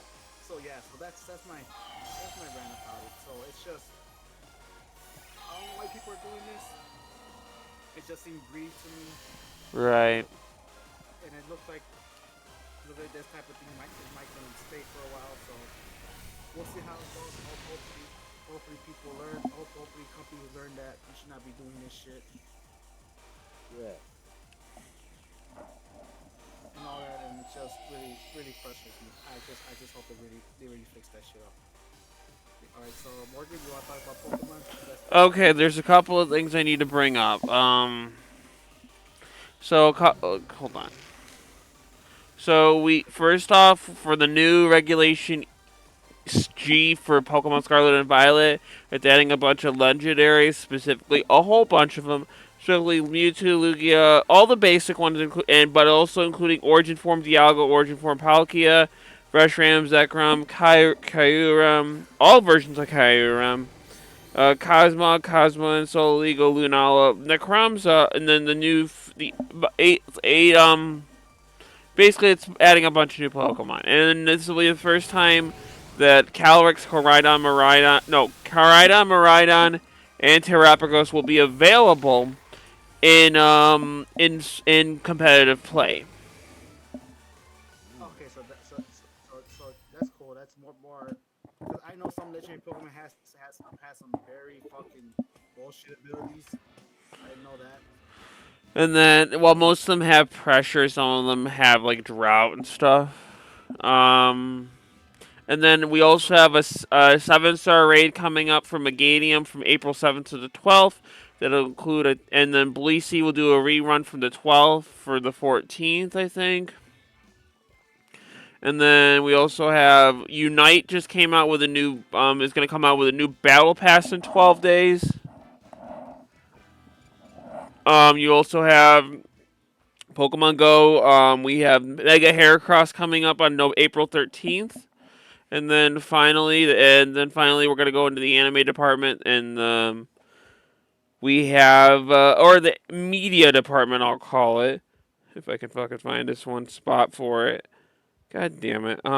Basically, Japan's airing a new TV Tokyo is airing a new Pokemon show known as Pokemon Satellite.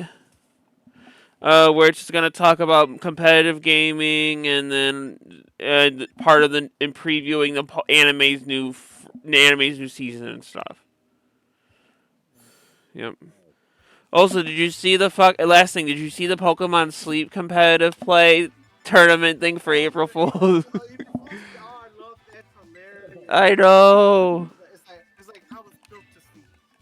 Like imagine all of them sleeping, all the people cheering. How would they not do that for catching contests? You know what I mean? Like that would be a funny thing to do for you to just sleep and the first person to get like a shiny Pokemon wins. When I mean, and that's not like a competitive scene, just for like a joke competitive thingy. You know what I mean?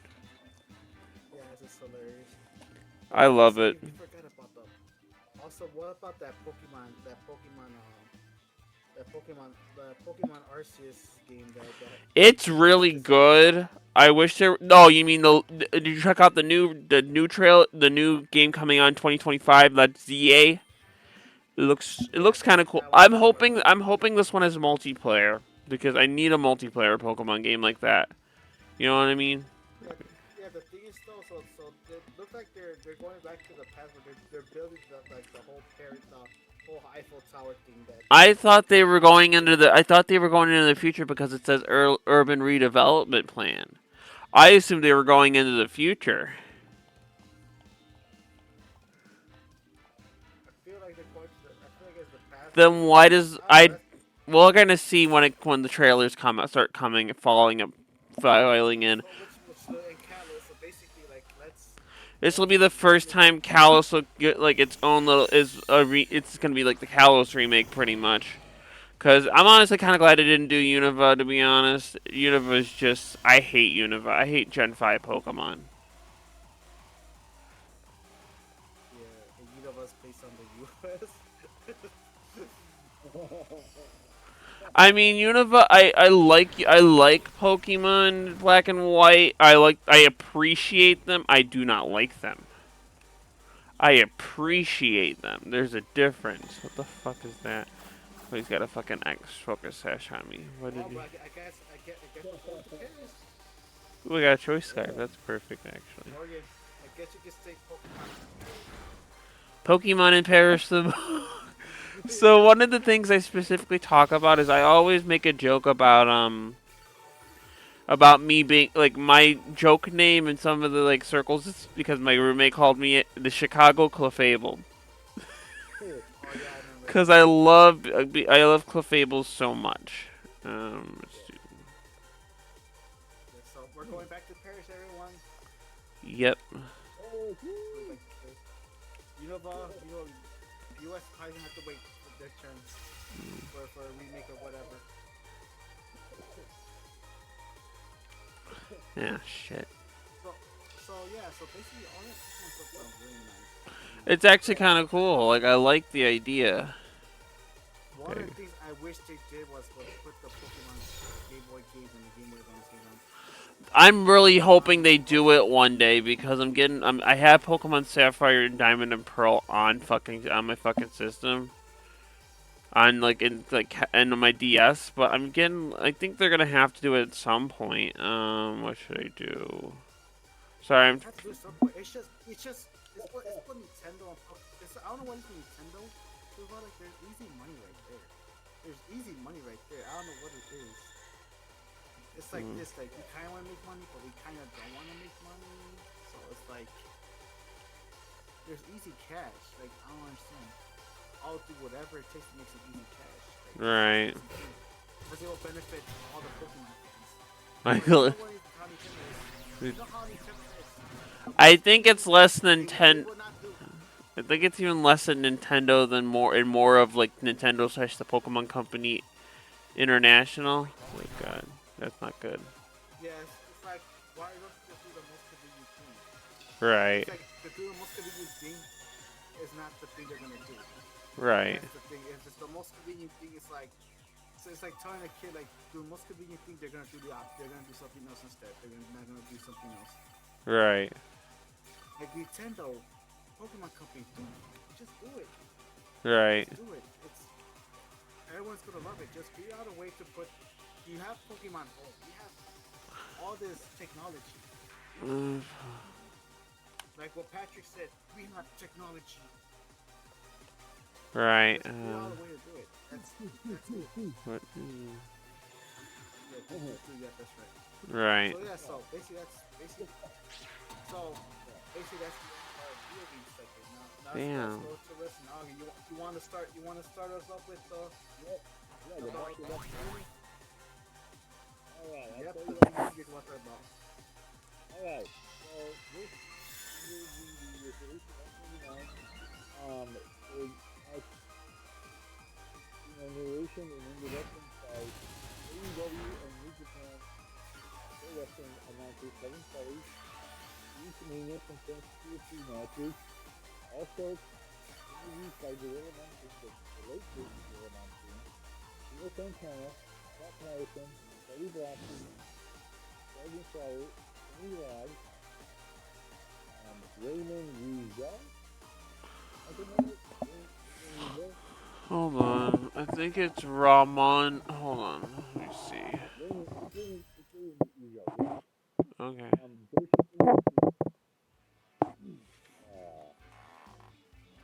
Travis Miller, The Undertaker, Shawn Michaels, Bret the Hitman Hart, Stone Cold Steve Austin, X-Pac, Shane McMahon, and the Ministry Posse. And also the commentary team includes Gorilla Monsoon, Jesse the Body Ventura, Vince McMahon, Bobby the Brain Heenan, Macho Randy Savage, Jerry Lawler, Vince McMahon, and Susan St. James. Um, Gorilla Monsoon, Dean Okerlund, and Jesse the Body Ventura. And also, here's a little interesting tidbit. you know WrestleMania 2 took place in three different locations? Anybody remember that? WrestleMania 2 took place in New York, Los Angeles, and Chicago. I know this. Yes. But do you know how they got the idea? That idea from? Starcade 86, I think, or Starcade 85, where they played it in both Yes. Greensboro, North Carolina, and Chicago, Illinois. No, it was Greensboro Coliseum in Greensboro, North Carolina, and then Yeah, Omni in. You said Chicago, Illinois. I thought they did. I thought they did a Chicago, Illinois show at one point. That they did a dual Yeah, show. that's hold on. The Omni in Coliseum in Atlanta, Georgia. That was Chicago. Oh, okay, got it. That was '87. But anyway, um, yeah. But also, for WrestleMania 7, it was originally going to take place in the what's it called? It was going to originally take place like in the um what's the place called? The Los Angeles Memorial Coliseum. Yeah, and then they didn't sell enough tickets and stuff. No, and also because of the whole Sergeant Slaughter gimmick, you know, of him joining the parachute of General Adnan and Colonel Mustafa. Oh yeah, that whole insensitive gimmick because he was a Iraq War sympathizer. Yeah, I know. And like in that segment, he was bring the American flag, but no, he decided to bring the next best thing, Hulkamania. But then that gimmick only lasted to SummerSlam of '91. And that led So to the war. Like, didn't that lead to Warrior losing the title or something? I don't remember. yeah, Because Warrior was a horrible like no, no, wrestler. no, no, no, no, no, no. Yeah, and basically, Warrior was supposed to be in a program with Steve Roberts, but Vince McMahon said, you know what, you're fired. I thought it That's was how it because he ended. refused to do it. No, Okay, no. reading the whole story, Okay. Warrior actually put a gun on McMahon and said, you really give me that amount of money or I'm not showing up to the event. Yeah, so he fired him. Yep. And also, back to the whole thing, this DVD contains like matches, also contains interviews, and it even has like a bonus match if you buy the DVD version of WrestleMania 15. And surprisingly enough, the new two passes were actually high school kids. Did you know that? Okay. Yeah. But overall, it's actually a pretty good DVD. But if you want like the full version, I would recommend buy Mm. the VHS DVD. Only if you're a die-hard WrestleMania fan. I recommend it. So yeah, All right, that's good. That sounds like a pretty good DVD buy. Oh, yeah, but also like I remember how you was talking about the Sergeant Slaughter when he was doing the whole anti-American whole. yeah. That was pretty crazy about Yeah, it. so basically he had to have bodyguards supposedly. He Yeah, couldn't be at home by himself. He had to have bodyguards with him because of yeah, how like how the whole the whole at that point how like insensitive that was. A lot of people were taking that. It's because there were still people definitely. who thought it was just like not a gimmick. You know what I'm saying? No, I Yeah. get it. Cause it's No, and still that's real to that. me, damn it. Yeah, it's still really big. Yep, pretty much Yeah, I it. So mean, yeah, yeah. So yeah, it's very crazy to think about it. It's very crazy to yeah. think about No, how that was really some crazy. Like really crazy. Tell me about it. Yeah, yeah. So really crazy. So if you're interested in collecting the rest of these, I think I use it. Go buy it. It's because I told you earlier this year, a few months ago, the last WDVD that came out was for Survivor Series 2023. Oh wow. hmm The last, the last WDVD that they're ever gonna release. Really? Why are So they based stopping on the streaming, DVDs? I think because of streaming and all that, and then how like they have how they have the wrestling on streaming service now. They have on Peacock. Yeah, but All the also, certain but networks. But you also have to remember that like they're gonna edit stuff off Peacock. It's just a problem that I always had with them. You know? Yeah. Yes. Yes. They're always gonna censor stuff. But you're not always gonna get 100% at times. Yeah, I know, I know. If Oh they, shit. yeah, and You know, that's always gonna happen. if you want to buy Hopefully, Yeah. regular, what? if you want to buy wrestling DVDs, you gotta buy them on Amazon or eBay. Yeah, yeah, just for them. And it's said that Survivor Series is like the last 30 DVD that they're ever gonna make for. Right. It sucks because it's like you want a collection of like like hey I'm not gonna have a screenshot, I'm just gonna have DVD. Like it's like the thing is though with physical media, like you want to own stuff, you know what I'm saying? You want to Right. own stuff, and that's the thing where we as people need to understand that Mm. physical media is starting to become less and less of a thing. Right. And I think we should start buying more physical media. Yeah, because physical media is going to be like the one thing that we need to buy specifically because it'll make it like hold on. It'll Because make the thing is though, there's a lot of things too. One, if you own the stuff, you don't have to worry about people taking. There's even like I think like stuff like for example like people who bought in like what Ubisoft doing too as well. Let me tell you like Ubisoft doing right now with this stuff you buy from Ubisoft stores. They're saying like it's no longer visible even though you paid full price for it. yeah, like I remember specifically that was one of the big issues that we thought Rocksmith was going to happen with Rocksmith. Because Yeah. Rocksmith was one of those games where they were taking it off the store, but keeping the DLC up. The Rocksmith 2014 specifically, and that's why you have to find codes for Rocksmith, which fucking sucks because Rocksmith is actually really, really good. And I recommend. And Rocksmith is one of those Oh, things where, trust me, those codes get really expensive on Steam. Those right, codes get really freaking expensive.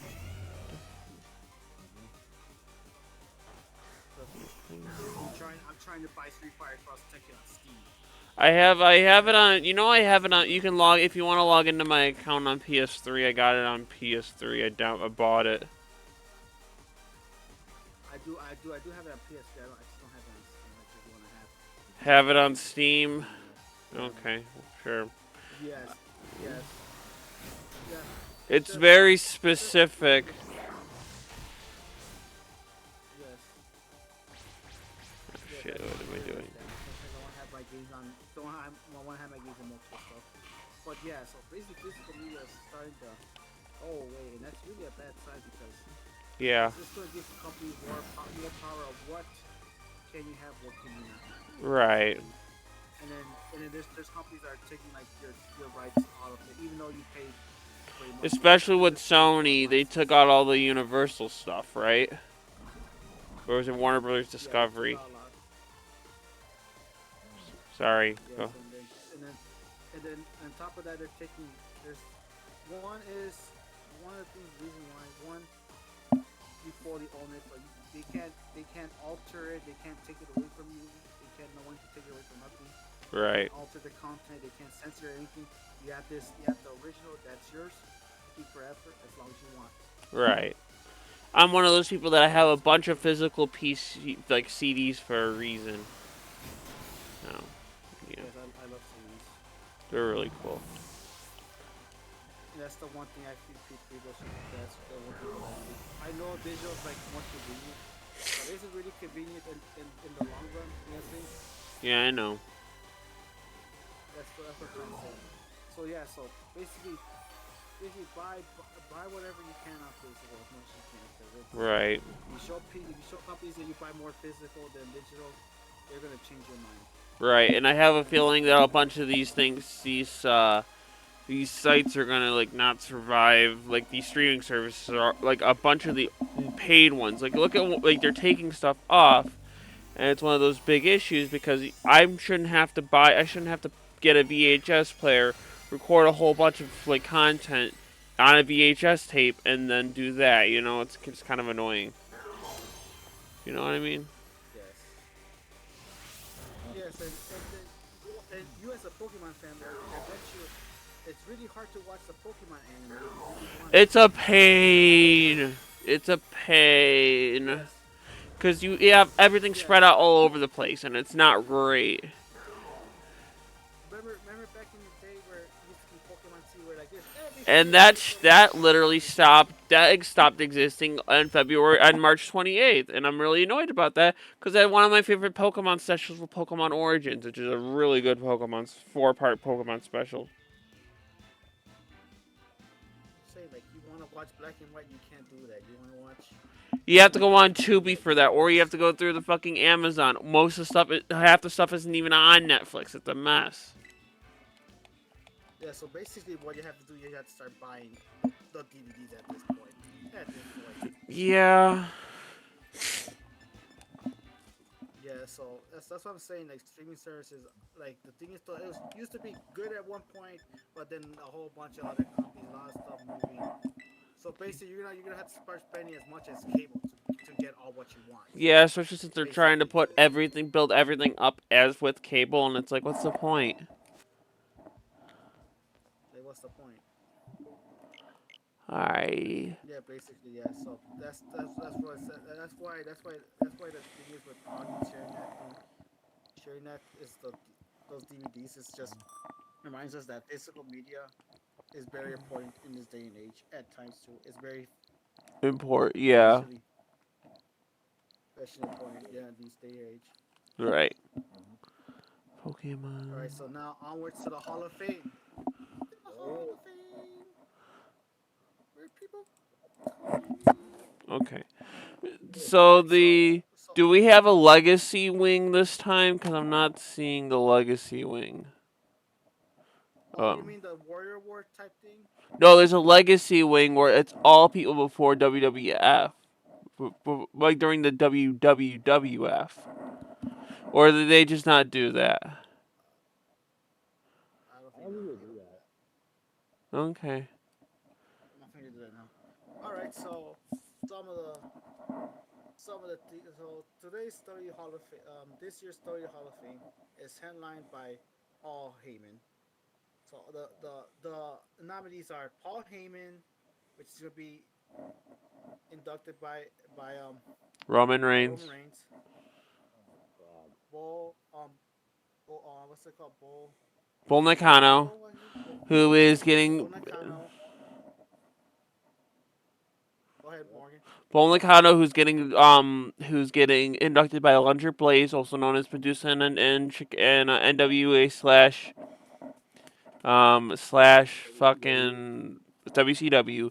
Thunderbolt Patterson, who is getting inducted by Scott Spears. He's a NWA person that has multiple world championships across North America. And the posthumous inductee would be Leah Maivia, who's getting who's getting inducted by her son The Rock, who is one of who she's Her a pro grandson. her grandson The Rock, who is one of wrestling's first female performers. She ran Polynesian Pro Wrestling in the 1980s and did a whole bunch of stuff. And then for the group, we have the U.S. Express. They were two-time WWF Tag Team Champions. We don't have a they're to be determined by it being inducted by, and that includes Barry Windham, Mike Rotunda specifically. And then Muhammad Ali is getting inducted as a celebrity in the Hall of Fame because which his things include three-time world heavyweight boxing champion. He's an Olympic gold medalist. He fought against Antonio Inoki in what WWE dubbed as for MMA's first big fight, specifically because it was an actual shoot fight with Antonio Ali's boxing going up against Inoki strong style wrestling, and a special guest referee at WrestleMania 1, and he was a guest of honor at the infamous Collision in Korea, the pay-per-view by WCW, also known as the time where everybody almost died. Oh shit. Okay, so there's some background I need to explain. There's a good video about Riot by Bento Box. Basically, one of the biggest issues, the reason it happened was Antonio Inoki got outed as using Yakuza money while he was in the inner chambers of Japan's government, specifically which would be the equivalent of U.S. Senate.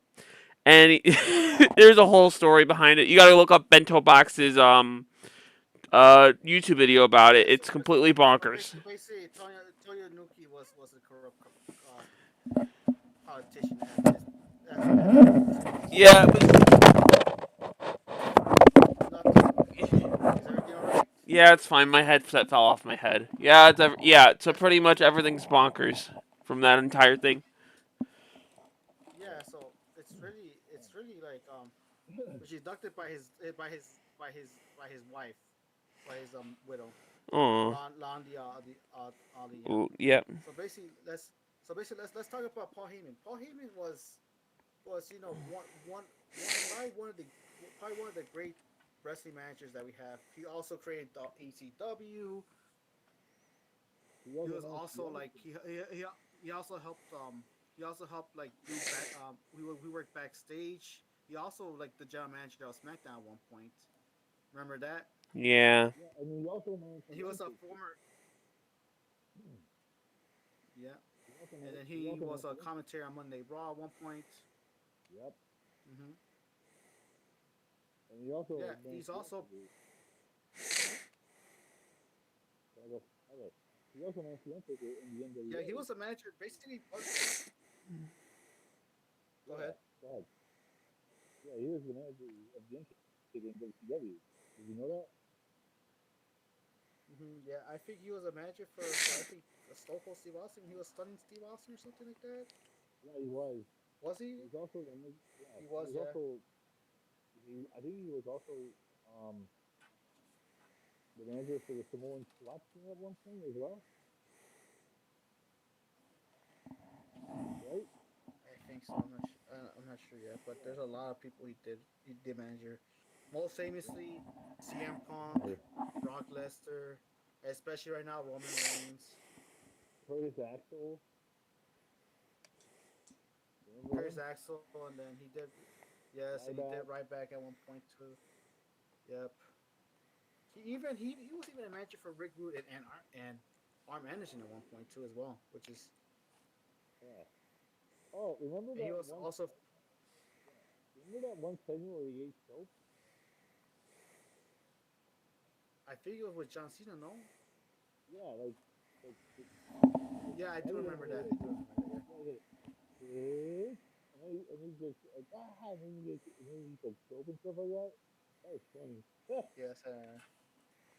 But yeah. So basically, so Paul Heyman, I think he really deserves, especially for all the stuff he have done for wrestling stuff. He really deserved. I think he really deserved this his what you call his inductee to the Hall of Fame. And Yeah.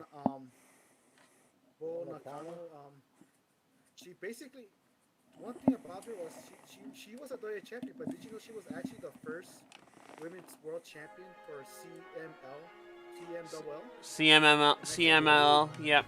Okay.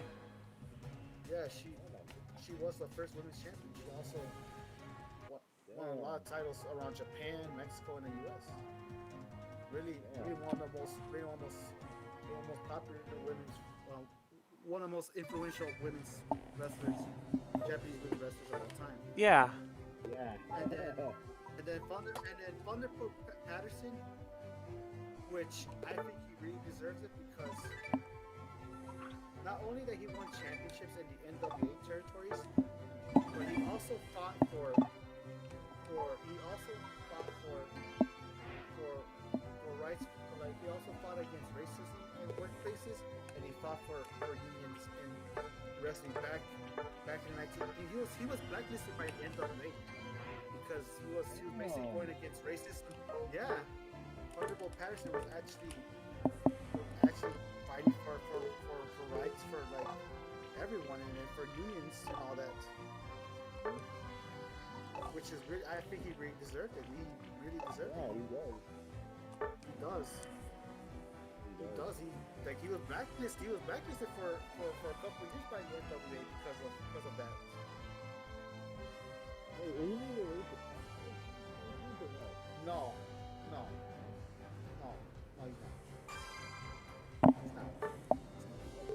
He's not. I think he really, to me, he really deserves it because I think He was one of the first people who fought for against systematic racism in workplaces and all that, and then especially in the wrestling, and then he fought for unions to have unions in wrestling as well,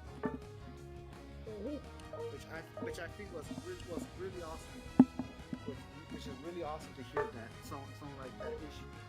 Someone like that should be honored in the Hall of Fame. Someone like that should be honored, not just for his accomplishments, but what he does outside the ring. Mm-hmm. And then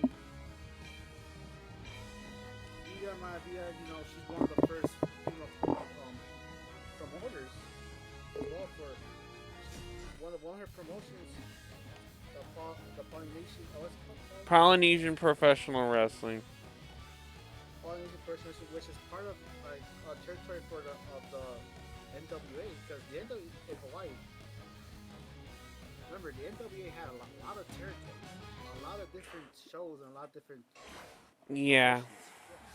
This was back when NWA was NWA back in the day was the WWE.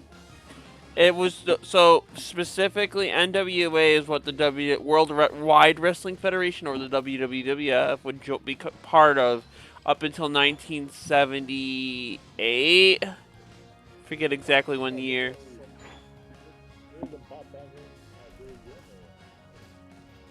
Wait, what? Okay. What did you say, Roger? Just doing that. So basically, yeah. So.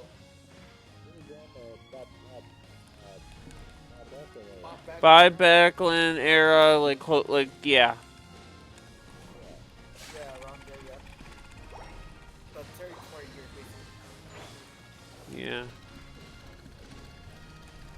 US Express have won tag team championships in the NWA, and then they're 2 times WWF tag team champions. Right. You also know that. Also, Barry Windham was actually the uncle of Bo Dallas and Bray Wyatt. He's also part of the. He's also very specifically. Yeah, I was gonna say 4 Horsemen. But also on top of that, his brother Kendall Windham was also part of WCW and WWF, and one of the youngest wrestlers at the time, because he was 22, 21 at the time, 19, 20 at the time he came in, because he was in his early 30s when he was in WCW in the late 90s, which is very specific. Yeah. That was Barry Windham, not Kendall. But Kendall was his brother. Oh, shit. Yeah.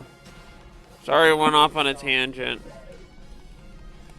Yeah, and then Mike Rotundo, as y'all know, is the IRS. Erwin R. Shyster. The father of Bray, the late great Bray Wyatt, and then also the father of Bo Dallas. He is also MVK Wall Street in WCW, as well as what was the last one? He was also known as part of the NWO, one of the NWO B team specifically. He was one of the first people to get kicked out, along with Big Bubba Rogers, also known as Big Boss Man. I wish I was joking. Yeah, Courtney knows her studies in WCW.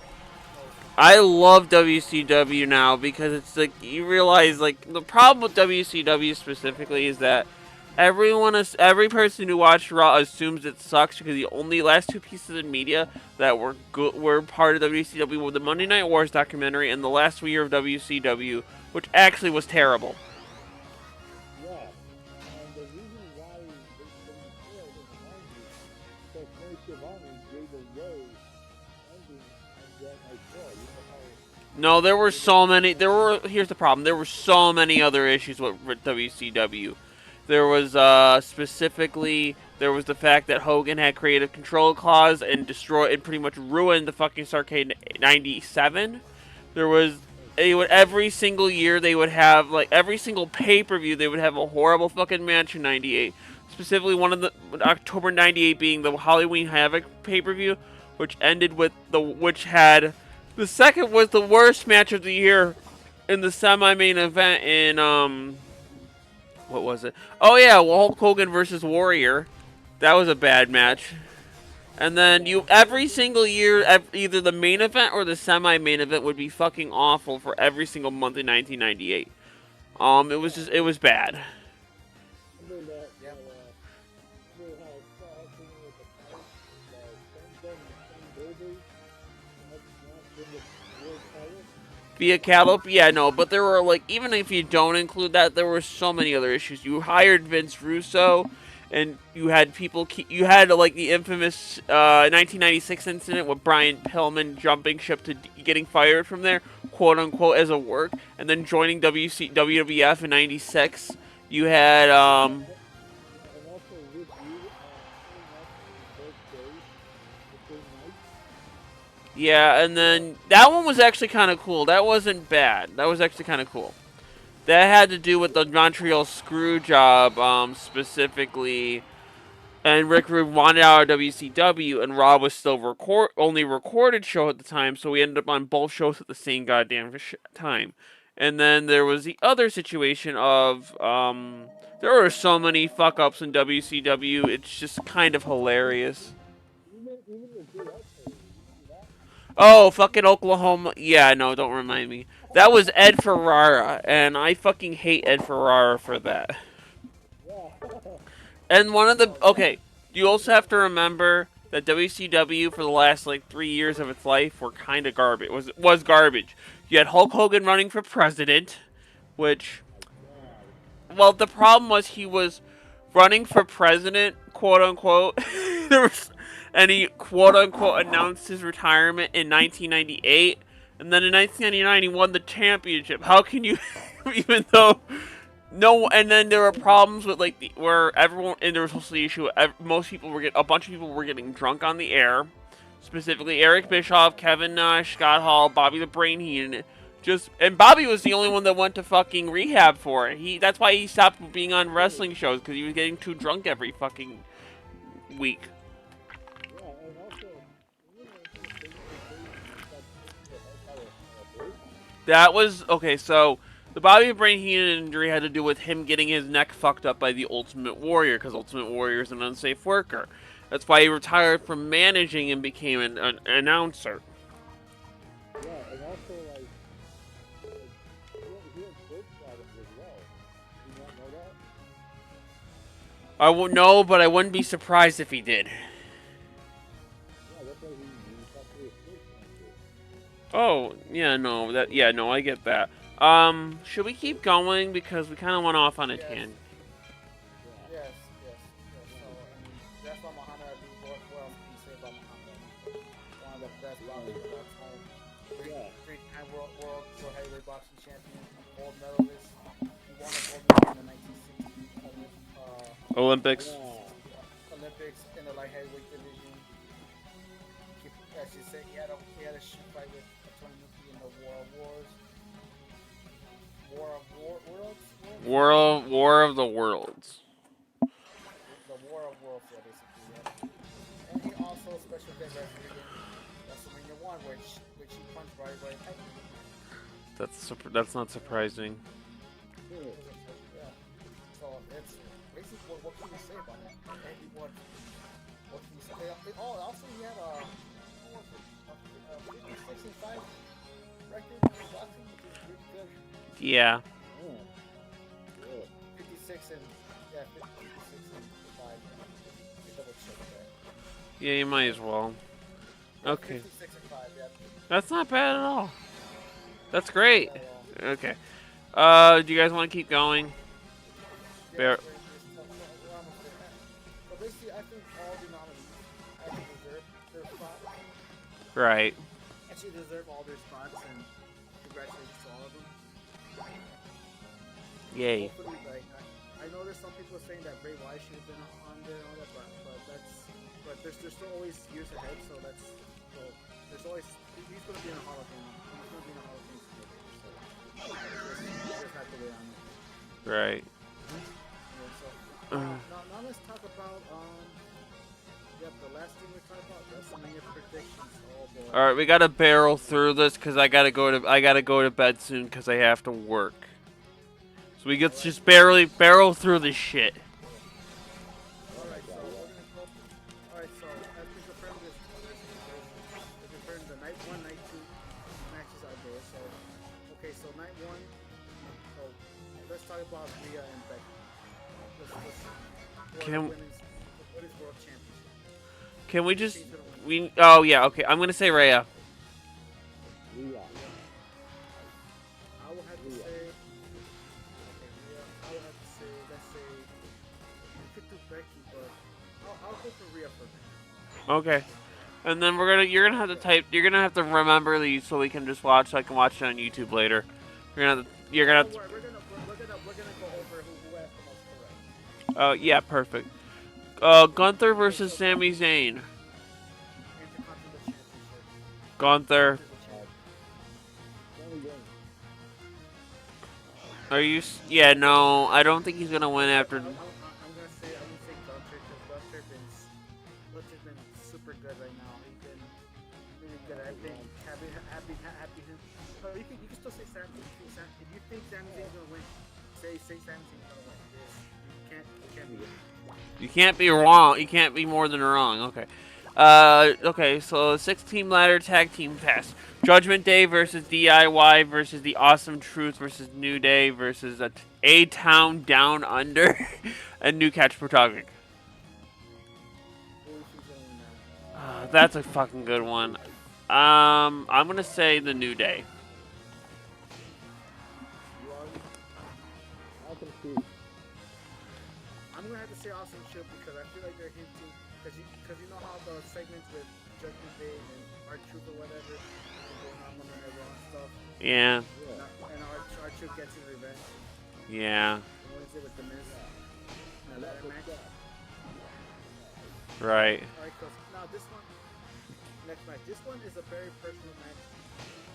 It's brother versus brother, Jay versus Jimmy Uso. Who do you think's gonna win this match? I have no fucking clue. Jay to win. I'm gonna say Jimmy because it wouldn't be surprised if one of the frontline people won. Let's see. This is a tough one. I'm guessing. I really think that I'm gonna have to go. I'm gonna say that Jimmy. I'm gonna say Jimmy is over Jay to continue with you. I'm gonna say Jimmy. All right. Okay. Okay. Bianca Belair. I think it's surprising the Sushi is so position to Sushi one. They're not doing that though. They're not doing that though. That's Okay. good. Bianca Belair, Jay Cargill, and Naomi versus Damage Control, which includes Dakota Kai, Asuka, and Kairi Sane. 6-woman tag team match. Yes. Who do you think's gonna win? Damn it, Sushi. Oh, I'm gonna go with the Black Girlies. I'm gonna have to say since it's Jade Cargill's first official match, I'm gonna have to give it to. I gotta give it to Bianca, Jade, and Naomi. They're gonna win. All right. All right, Latino Warder versus Santos Escobar and Dirty Dominic Mysterio. They really had to call him Dirty Dominic. That sounds so bad. Yes. The ones who representing Latino order is Rey Mysterio and Dragon Lee. Who do you think is gonna win this match? Let's go Santos and Dirty Dominic. You Augie? Rey Mysterio. And Dragon. So Latino World Order. Got it. I'm gonna have to say, due to how I see it so far, it could be either or, but I'm gonna go with since you need some heel wins for WrestleMania. I'm gonna have to say Santos and Dirty Dominic. They're gonna screw over. I'm gonna have to say Santos and Dominic Mysterio. Okay. Now this one most likely gonna be the main event for night one. So it's gonna be the Bloodline, the Rock and Roman Reigns, the Bloodline versus Cody Rhodes and Seth Rollins, a tag match. So basically, this is a stipulation tag match where If Cody and Rollins win, all of Bloodline will be barred from ringside for the night two during Main event. the main event of night two against Roman versus Cody for the WWE Universe undisputed WWE Universal Champion. But if Roman Reigns win the championship on night two, will be under Bloodline rules. Who do you think is gonna win this one? Bloodline, because they're gonna set it up so Cody finishes. Hopefully, Cody finishes his story at WrestleMania in a better situation. Because if you have the babyface win the stipulation, and then the Bloodline will be that just doesn't make sense. Either that, or they're gonna fuck us over and have Roman win the fucking defend the title successfully under fucking no Bloodline rules. Okay. Yeah, I think so because I think they're planning some plot, because I've been hearing rumors that and Chris Austin are all gonna. I think there's guarantees there's someone's gonna get it's guaranteed someone's gonna get in there. There's guaranteed someone's gonna get in there. Okay. So we all agree Bloodline's gonna win this match. Yes. Yeah. All right. Okay, so night two. Seth Rollins versus Drew McIntyre for the World Heavyweight Championship. Yeah, who you think's gonna win? Drew McIntyre. I think I'm gonna have to say probably Drew McIntyre. I would not be surprised Drew McIntyre because I feel like Seth Rollins hold the title for enough, and Drew McIntyre is really hot right now, especially with getting heat from the CM Punk thing, like he first, especially with the CM Punk feud he has with Punk. Okay. I wouldn't be surprised if what's it called, Damian Priest catches him, or he's trying to catch him. I wouldn't be surprised if he cashed in on Rhodes either. Okay. Io Sky versus Bayley for the WWE Women's World Championship. Io Sky. The way I see it, I think Bayley's gonna win. Bayley's gonna win this one because Bayley is. We're not. We can always explain it through tweets. I gotta get ready to go to bed. Let's lightning round this last four. LA Knight versus AJ Styles. LA Knight. LA Knight, yeah, because that's what they're gonna give. And Omar, you gotta record these for posterity once you listen back to it, okay? Yes, don't worry, they're recorded. Alright, so next one is the triple threat match for the United States Championship. Logan Paul versus Randy Orton versus Kevin Owens. I'm gonna say Randy Orton because he just came back. I think Kevin Owens.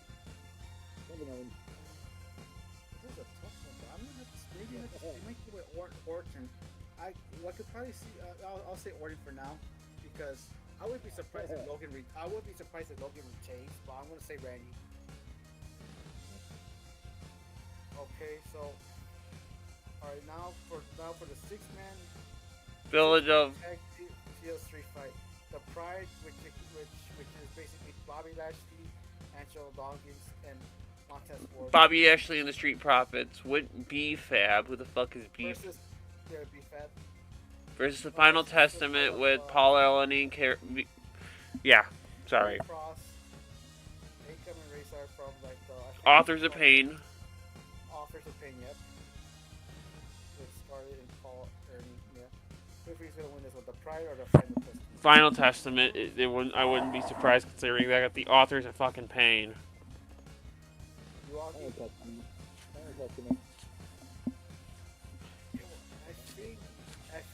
I think maybe Final Testament because we had to have, and then the final match, depending on what the stipulations are, no matter what the stipulations, who do you think is gonna win? Roman, unfortunately, Roman.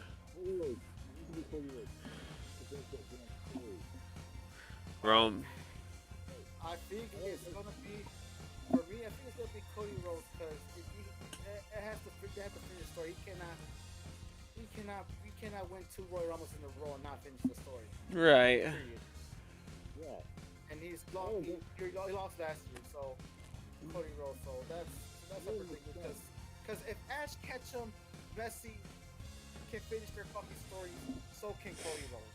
You're right. So can fucking Rhodes. You know what I'm saying? I have a go for you guys. How many? Yeah. company will make its own, make its first $1 cyborg jackass. What? None. Because the only thing that you're acknowledging is your own trendy asses. Get it? Yeah, I get it. Yeah, so that's our prediction so far. It's just I'm gonna say this WrestleMania is gonna be a big, huge night for the next 2 nights. Man, good. Depending how it is, Yep. depending how things go, we'll see. Just to show those you and Pop Daddy, it's Pop Daddy, it's gonna be a long night, guys. Woo. Man, Yep, it's gonna be it's gonna be 2 nights. So basically, this Saturday and Sunday. So Woo. we'll see what happens. We'll see what happens. I'm very excited. me too. Augie, and I remember Augie told me like if Cody doesn't win, we're not doing the damn review. That's what he said. I would want to do it either way. Yeah, we'll see what happens around there, but I feel like we're still gonna go over WrestleMania either way. Yeah. We're still gonna go over WrestleMania either way. Yeah, it's true. Alrighty. So I guess everyone. So Let's do. we're all done. Let's do our final thoughts. All right. So All right, let me go first because I gotta get ready to go to bed. I got a couple shout outs to go to. Shout out to Chico. He's a really cool guy. He made my little avatar that I currently use for Twitch, Momo. I also want to shout out Mavis the Dark, and Shameholm. Yes, there's a guy named Shameholm. I also got to shout out Relakios, and I also got to shout out the Trans Florida group chat for Discord, which is really cool because we're helping trans people get out of Florida, Tennessee, all the shitty states, you know. And then that'll be my thingy for shout out for today. Also, Squeaky Gamer. Shout out Squeaky Gamer and my pea shooter. Okay, you're all good. Eddie, social media and all that. I already shouted them out before. Oh, okay. And you, Augie, anything you want to say? Well, you can just find me on Facebook. Facebook.com. Yeah. Okay. All right. So yeah. So okay. I'm gonna do this quick. All right. So you can also find me on Twitter at Tails the Fox 2011. Am I correct? That's what my tail.